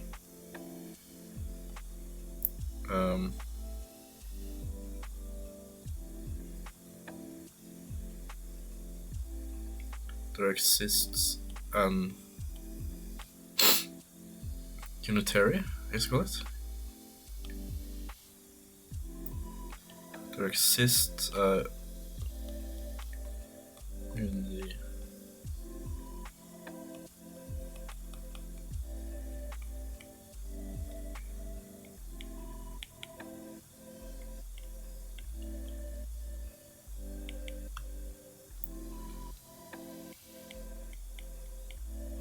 No. Q, D, Q. It's not unitary, it's like something on E, I think. Fuck. I don't.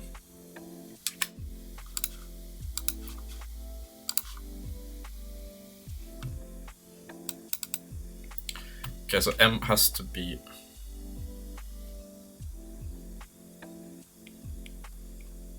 N times N. Unitary, okay. And D has.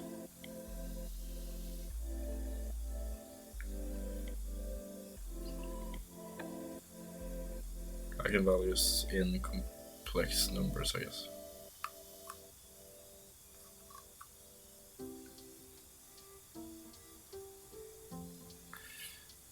I think I'm gonna go again on this.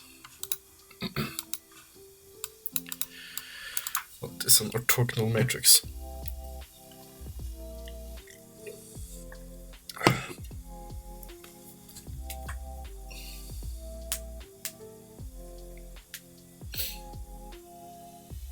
Damn.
I'm back. What happened? What just happened? Holy shit. Oh, okay. Orthogonal matrix.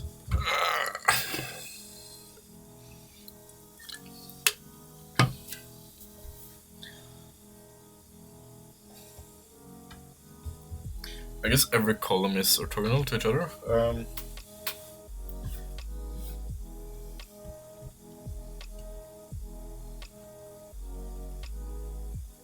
Right? It's not. I don't think that's a thing though. I think it's a property. It's like A is orthogonal if this or something.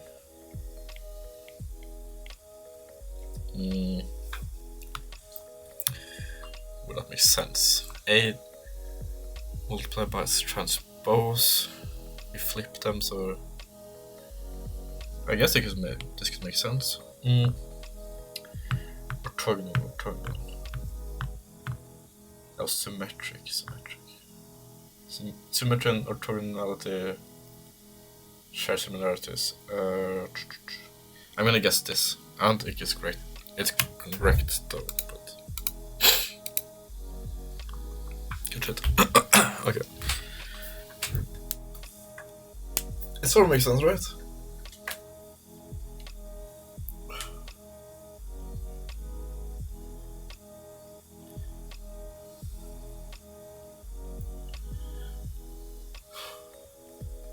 Because if we take, let's see here.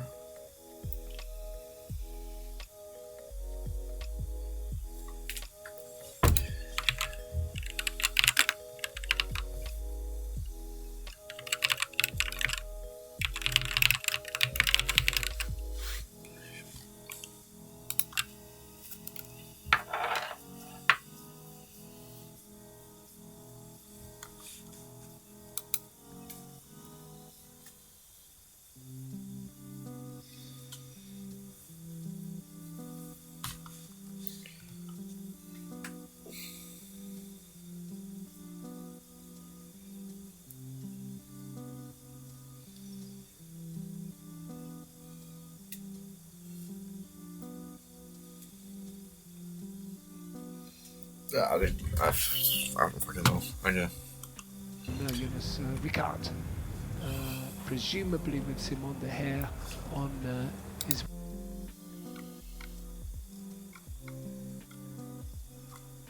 How far left is it?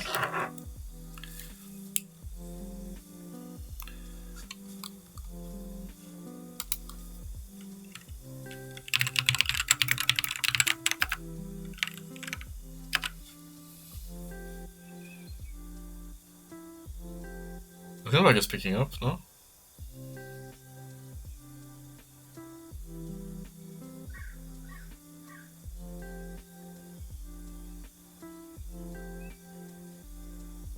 Holy shit, that Unex. Holy. Peak ship for the Solutions Tech. Yavaş karşı yakaya doğru ilk sağ virajda ön tarafta yer almaya başladılar 6 kişiyle birden.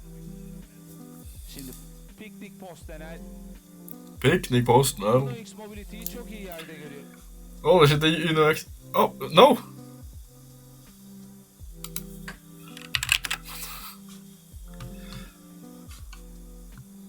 Oof, GG. Stages and No.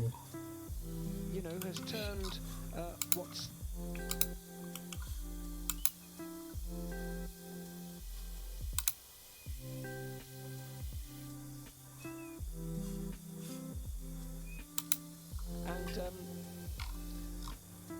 you know, has turned Completely scammed. Oh no, holy.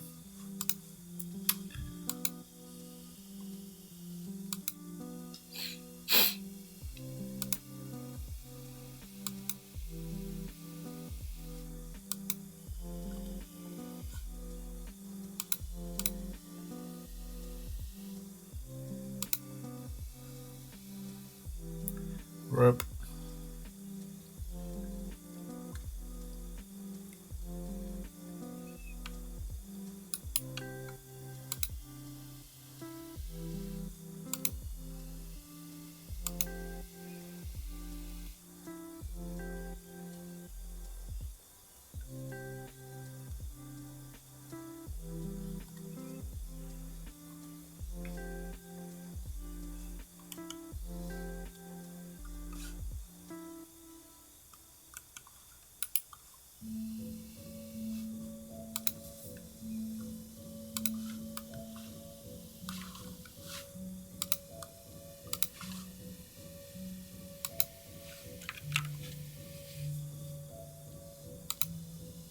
something is coming back. Og så er det på det som nusselig, og bare her greia, bare gjør det enda verre. Have a holly jolly Christmas. It's the best time of the year. I don't know if they'll have a holly jolly Christmas. And when you walk down the street, say oh, it's somewhere you can see sun. Har dere tid til å lage så mye mer, liksom? Nå skal vi ture til Solv. Det er en av våre sponsorer som har veldig stort fokus på elektronikk. Har tidligere hjulpet oss veldig mye med utlegg og reviews og lånt av utstyr av dem og lignende. Så nå skal vi rett og slett bare bort dit og kose oss.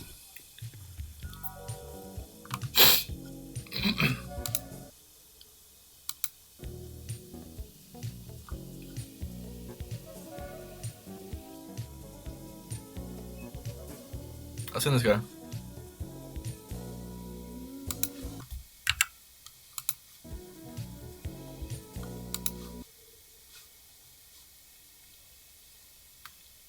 This is our chief electrical lead.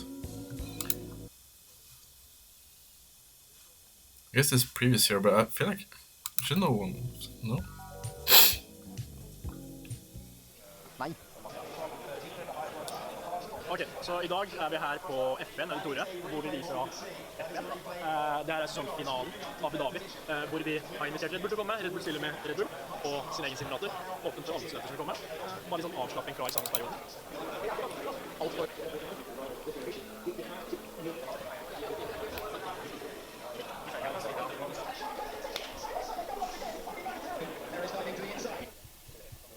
Nå skal vi gå ned og ta imot brød. Så, flott. Dette her er bare helt magisk.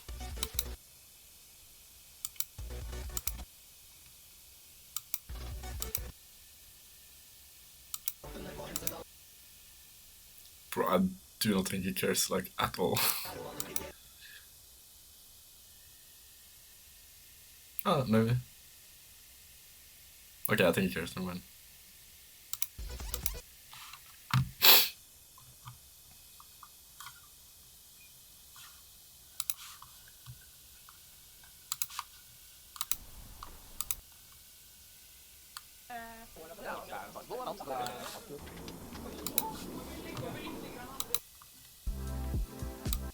I dag skal vi holde presentasjon for dem i lunsjen.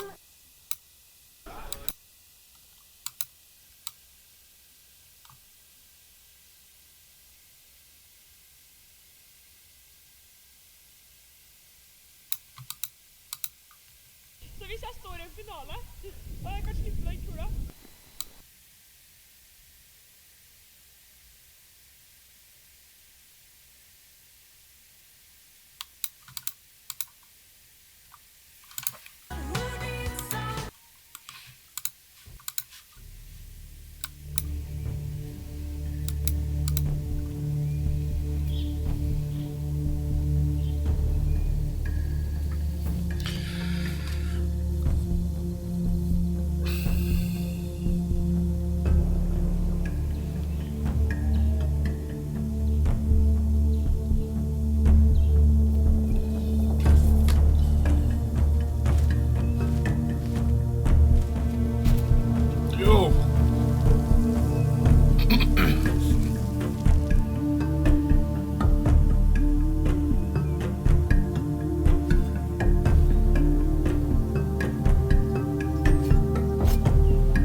The jungle update. How can I get that Vietnam treatment?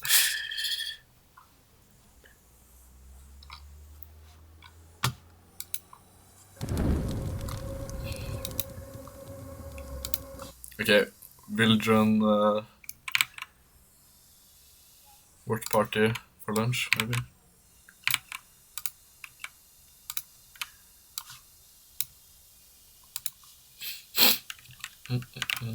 Okay, let's cram a bit more and then we make lunch. Bro, how many?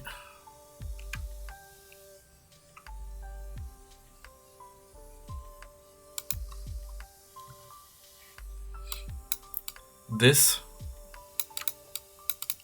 is almost fine, but it's like 1% of my day using this Mac. I wish there was like 10 gigs. I'm pushing the limit on this sometimes, and it's annoying because everything takes a bit longer.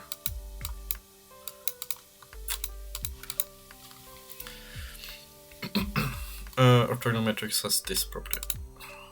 That was difficult for me though. I'm gonna take it. It's regular when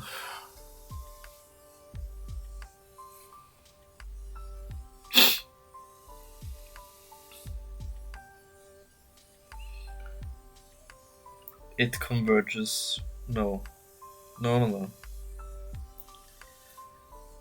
When every item element is positive or 0, and each column sums to 1. Oh no.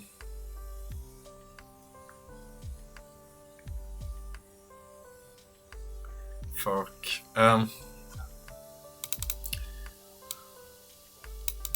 What did I confuse it with? Okay, regular is that it converges to a matrix with such properties.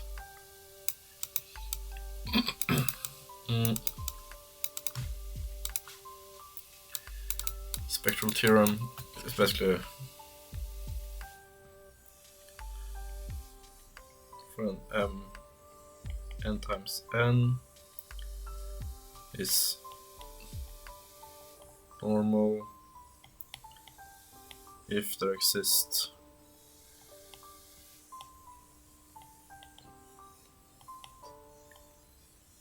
a unitary Q and D, I guess D in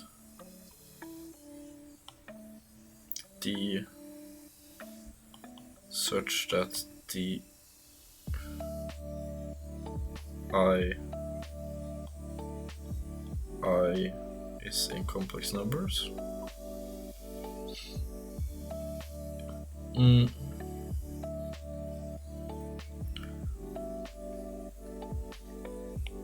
Med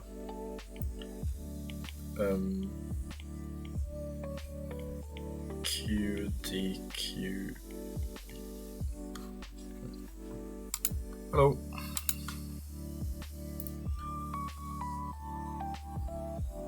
I think that's pretty perfect. N by times n, normal gives, this is a unitary matrix U, diagonal matrix with complex numbers, such that this holds. Nice. When, okay. It's a probability matrix is regular when every item is positive and the sum of each row is 1.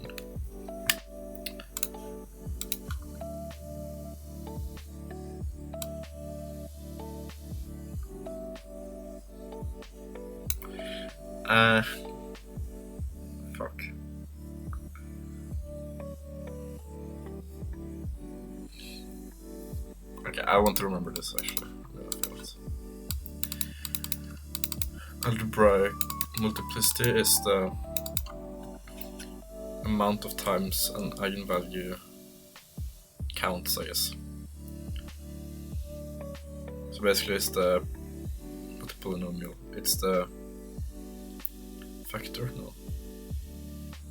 Exponent. But it's the potens. Do you say that in English? Where n is multiplicity of basically this.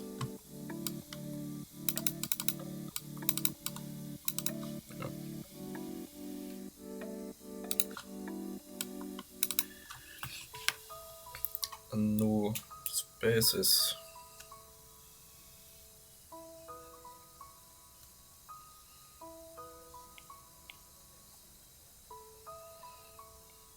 I think it's all the vectors. It's a set of all vectors.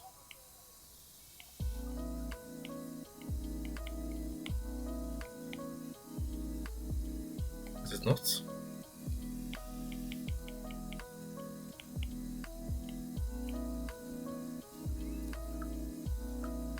I think this.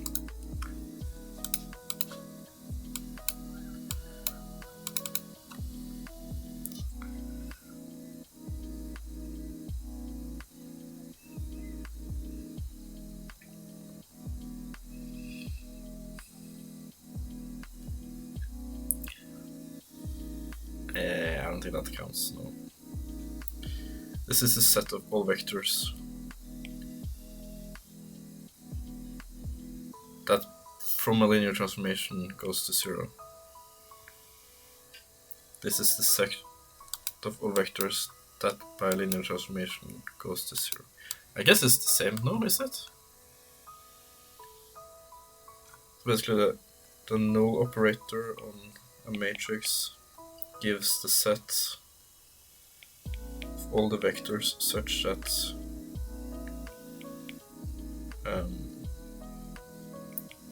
to 0 vector.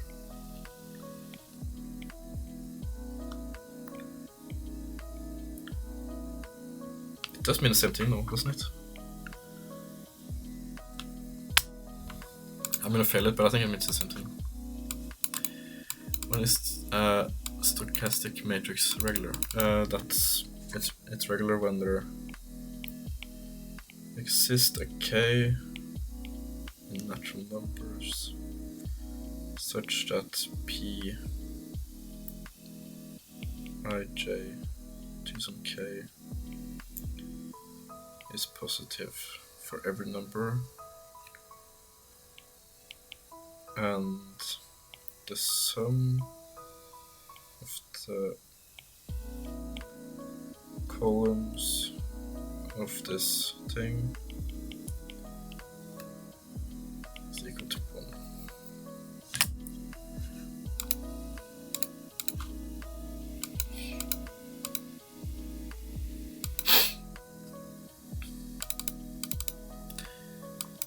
Okay, I guess this part doesn't matter for the regular part.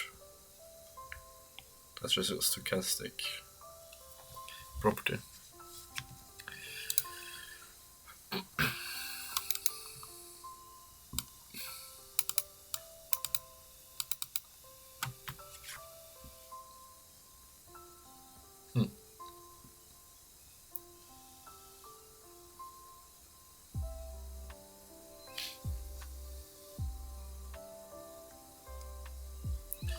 Damn, okay.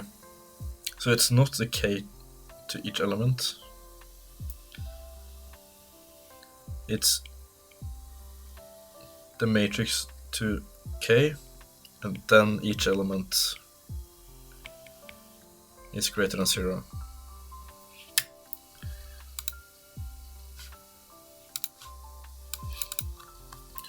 What is a null space? Okay, so the null space for a matrix is the set of vectors that satisfies this formula. Yeah. Okay, I'm gonna go make some lunch.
Doesn't need to be n by n, I think.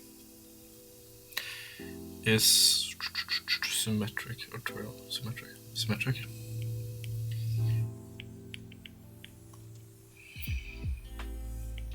This implies there exists I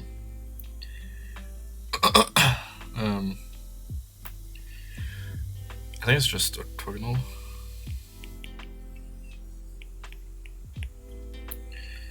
Exists orthogonal Q and D such that I guess D is obvious such that QD Q no QD yeah, and here's the dissimilarity. That's right. Q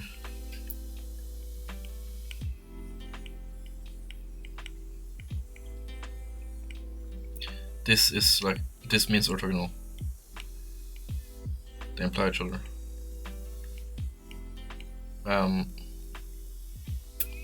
Yeah, I think it's correct.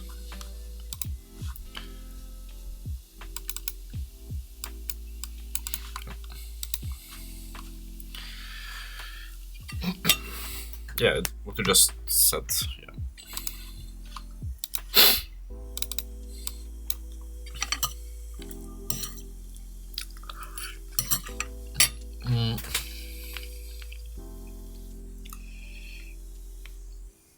There exists a k in natural numbers such that P,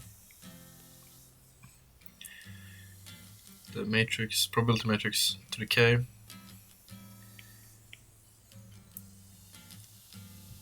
then every element is greater than 1.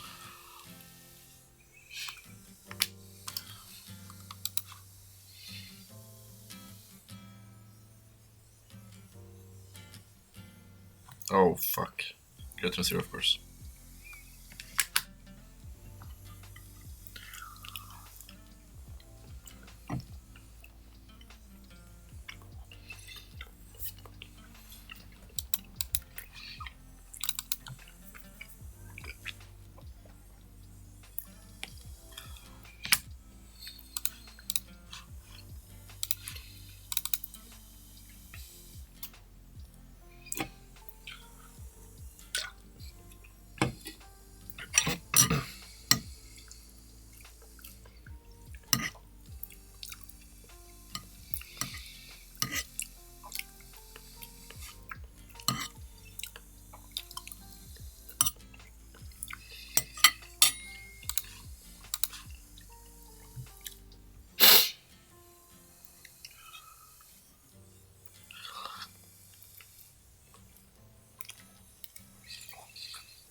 Damn.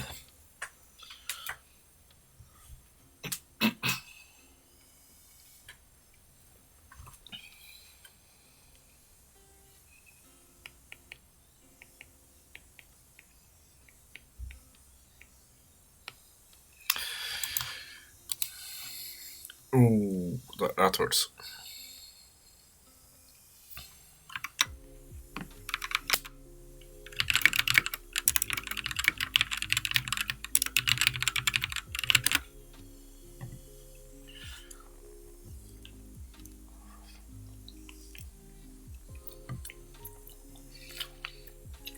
Oh. Oh no. Oh no.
I have no idea what.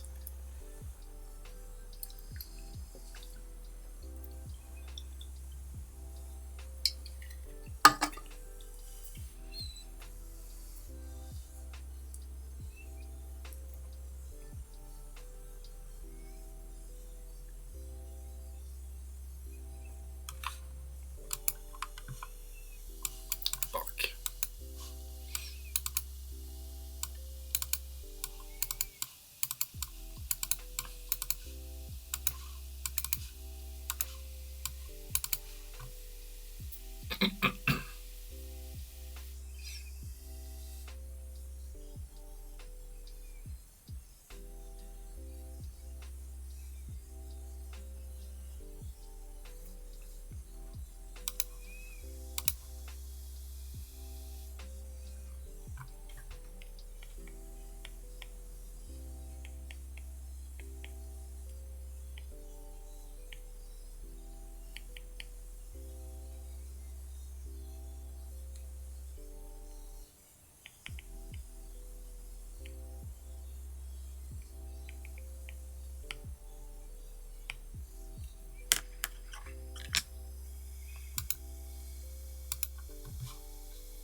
So I'm spending a lot of effort trying to understand bilinear mapping and what actually does it give us. And so I've gone through the group signatures white paper, and if you're familiar with that, it's basically a way of taking multiple data messages, multiple messages, and actually have them signed and being rolled up into part of a group. But before you get into that, you actually have to understand the notion of bilinear mapping. There's a lot of preliminary stuff that I've been working on, but I just want to give you a sense of how the proofs work with bilinear mapping. So in the case of the paper, they've actually simplified it to use one curve, G1. And what I am trying to depict here is that even though it's one curve, it's used in two instances. So I'm calling it to G1 and G1. You see it there. And then you see on the far right G1 times G1, or GT, which is the extended field. And to help with the understanding, I decided to show the two curves on the left mapped over real. That's basically the elliptic curves that you're probably quite familiar with. And then the final depiction is actually with the discrete map, which is xy, which actually looks like a bunch of random points. So the idea here is that by linear pairing, you're actually taking points on two curves and doing an operation, and it maps to a distinguished point, as you can see on the right-hand side. So you have these 2 points that are seemingly unrelated. If you can see. Hey everyone, so my original plan with this video series was to do 2 more videos on the tensor product and just leave things there, and that would be the end of the video series, or at least the end of the videos that don't involve calculus. But thinking about things more, I realized that I needed to spend a little more time on the tensor product in order to explain it properly, and part of that involves doing this short video, which you can see is on bilinear forms, which are another type of tensor. But this video won't be too long because you've already seen a bilinear form before. The metric tensor is actually a very specific example of a bilinear form, but I wanted to talk about bilinear forms in general before moving on to the tensor product. So we'll talk about bilinear forms really quick, and then we'll get started on the tensor product. So just to quickly review the metric tensor is a tensor whose components in a given vector basis are given by the dot products of the basis vectors. And since the dot product doesn't care about the order of the inputs, that means that the ij component of the metric tensor is equal to the ji component. So what that means is the metric tensor is symmetric about this diagonal line here. So these two triangles are like mirror images of each other. And the metric tensor can be used to get the lengths of vectors and the angles between any pair of vectors using these formulas here. So really the metric tensor is like a function that takes two vector inputs from a vector space V and produces a scalar as the output. So when we want to get an angle, we put in two different vectors, and when we want to get vector length, we put in the same vector twice. So this is the formula for computing the output of the metric tensor when it acts on two vectors, and we could write this out as a series of matrices like this. Now let's consider the properties of this formula. What would happen if we multiply this entire thing by some number a? Well, we could give this a to any one of these three arrays, right? So multiplying this whole thing by a is the same thing as multiplying the v vector by a, and that would scale all of v's components by a. Alternatively, we could scale the w vector by a, and that would scale all of w's components by a. Now writing everything out as arrays is kind of annoying, so if we switch to the summation notation, multiplying all this by a is the same as multiplying v by a, or multiplying w by a. And if we get a little more abstract and just look at the function and its inputs, multiplying the output of the function by a is the same thing as multiplying the first input by a, or alternatively multiplying the second input by a. Now I'm going to warn you now, at some point in your life, you're probably going to get the urge to do this. And don't do this, okay? You need to give the a to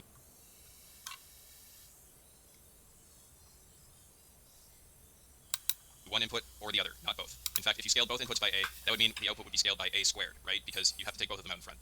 Anyway, that's the scaling rule for the metric tensor. Now let's consider addition. Let's say that we have two vectors that are added together like this on the left side of the metric tensor. What would we get?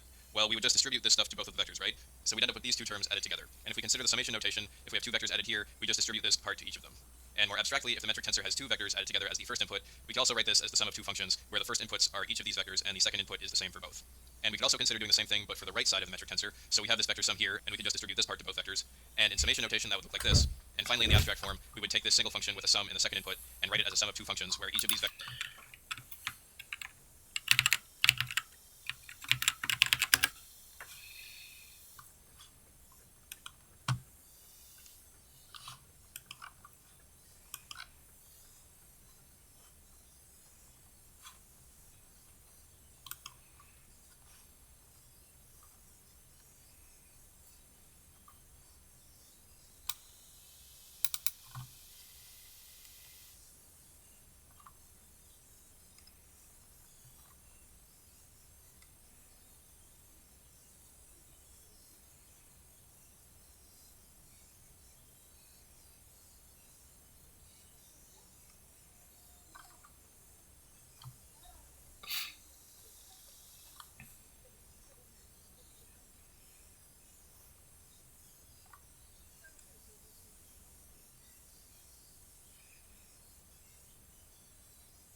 It's so abstract. Fuck. I was saying like the cross product between two vectors in two fields.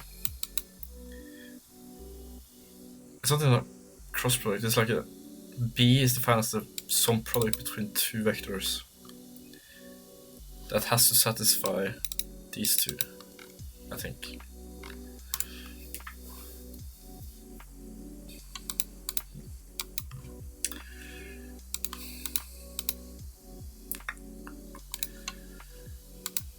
Right. I don't know what to do. I can always do work some more, but...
Okay, right.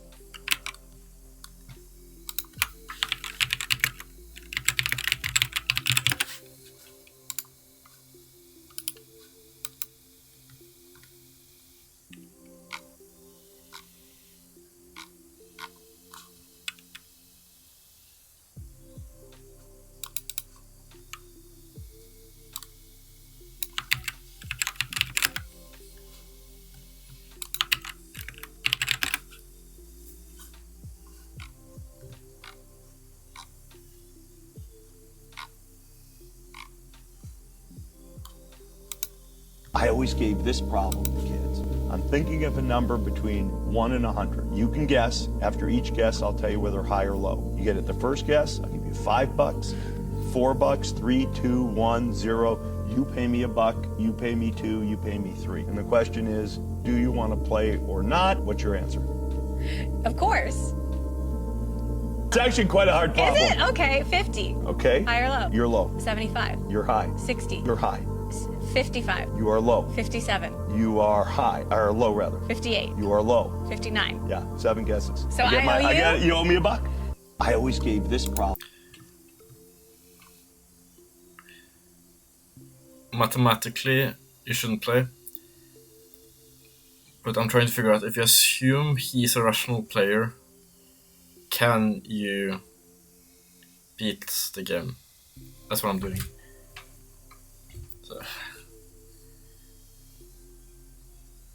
So basically, it's a pin. You have a probability tree. higher, lower, higher, lower, higher, lower, higher, lower. I want to find at the end of the tree. My hypothesis is that there's a pattern.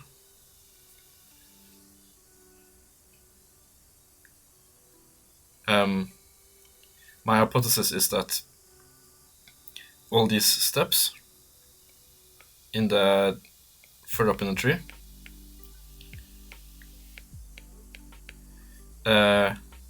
you can assume are not the number. So basically you get a whole tree, you don't need to guess, you only need to guess the nodes basically. And also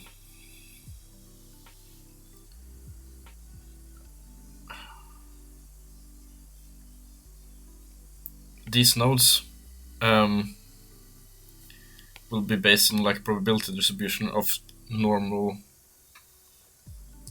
numbers to pick. Pass me kudos. Okay, yeah. The nodes will be based on a normal distribution where like 7 and 59, and these will fall in the center. So basically my whole idea is that the sum of this center, if guessed correctly, you could get less than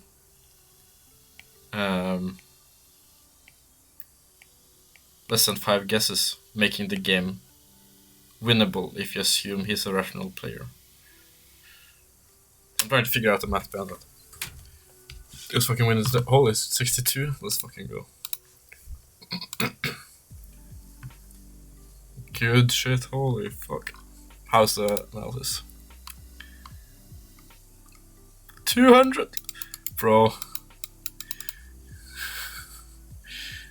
You need to do some zone too. Chill.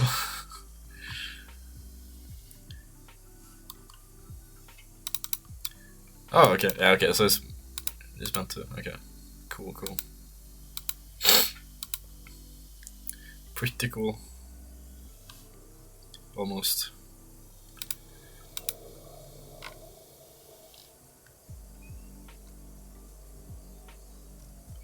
Very cool, very cool. Du see Abrahamsen.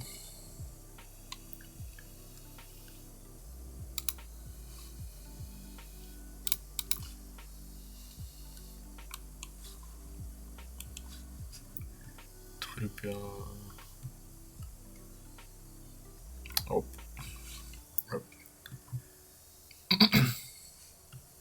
Wait, did you see someone? Right, only...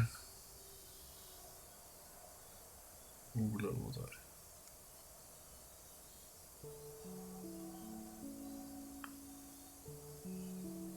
No. Eivind?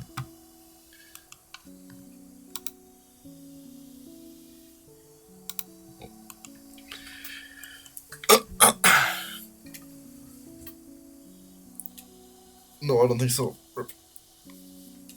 Is the emote?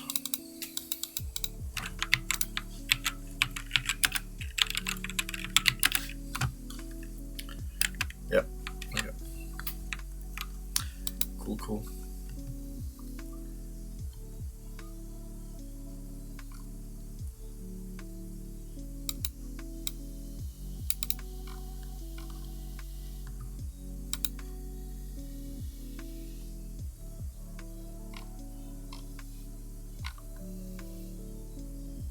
When coming to Oslo,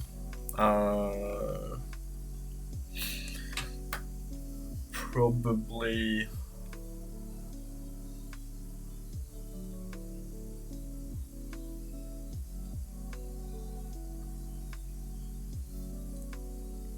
the June 14th, maybe around there. Cool, says represent. Holy.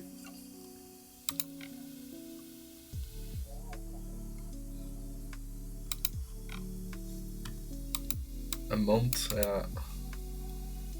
at all.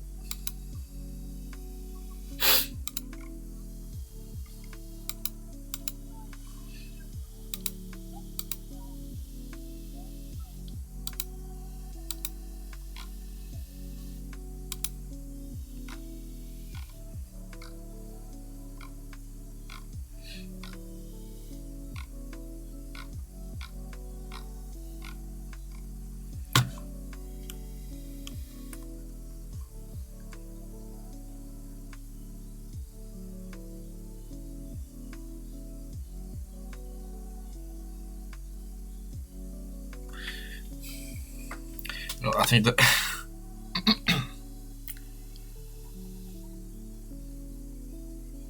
I don't know, you wouldn't even do this. Pretty long delay. How bad is it? You know, can you reset delay without restarting the screen?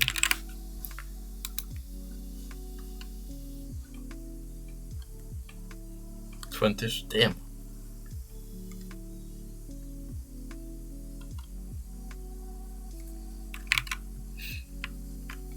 Oh.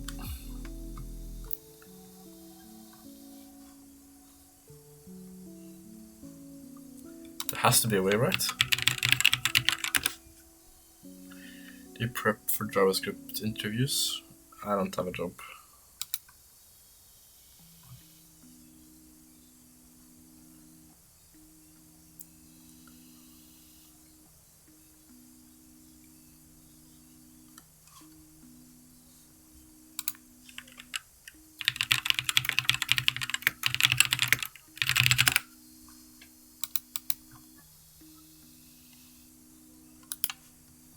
You're lagging. I know, I'm trying to fix it.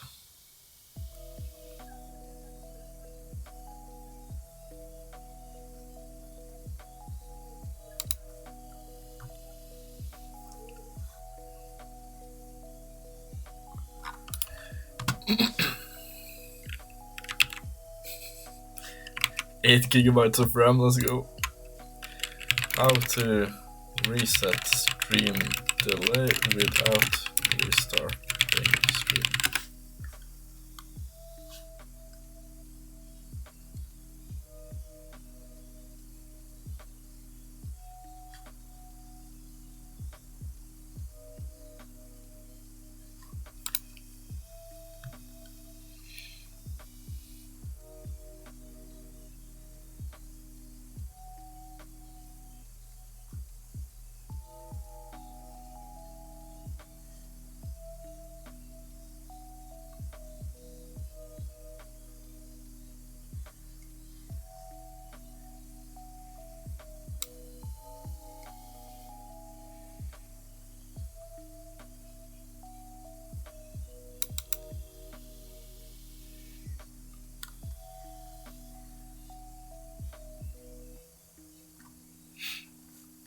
And using Opera be good for you. Edge is the best when it comes to RAM. Edge is just the best in general, in my opinion.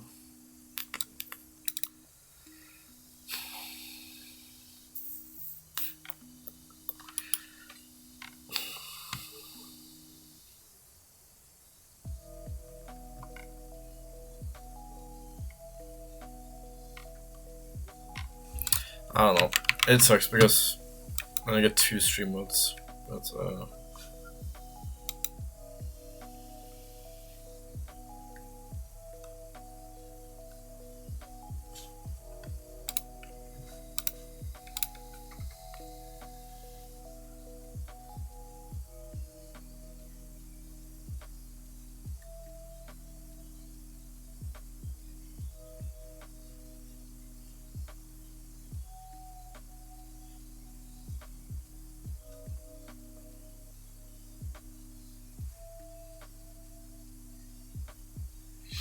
okay, I'll restart.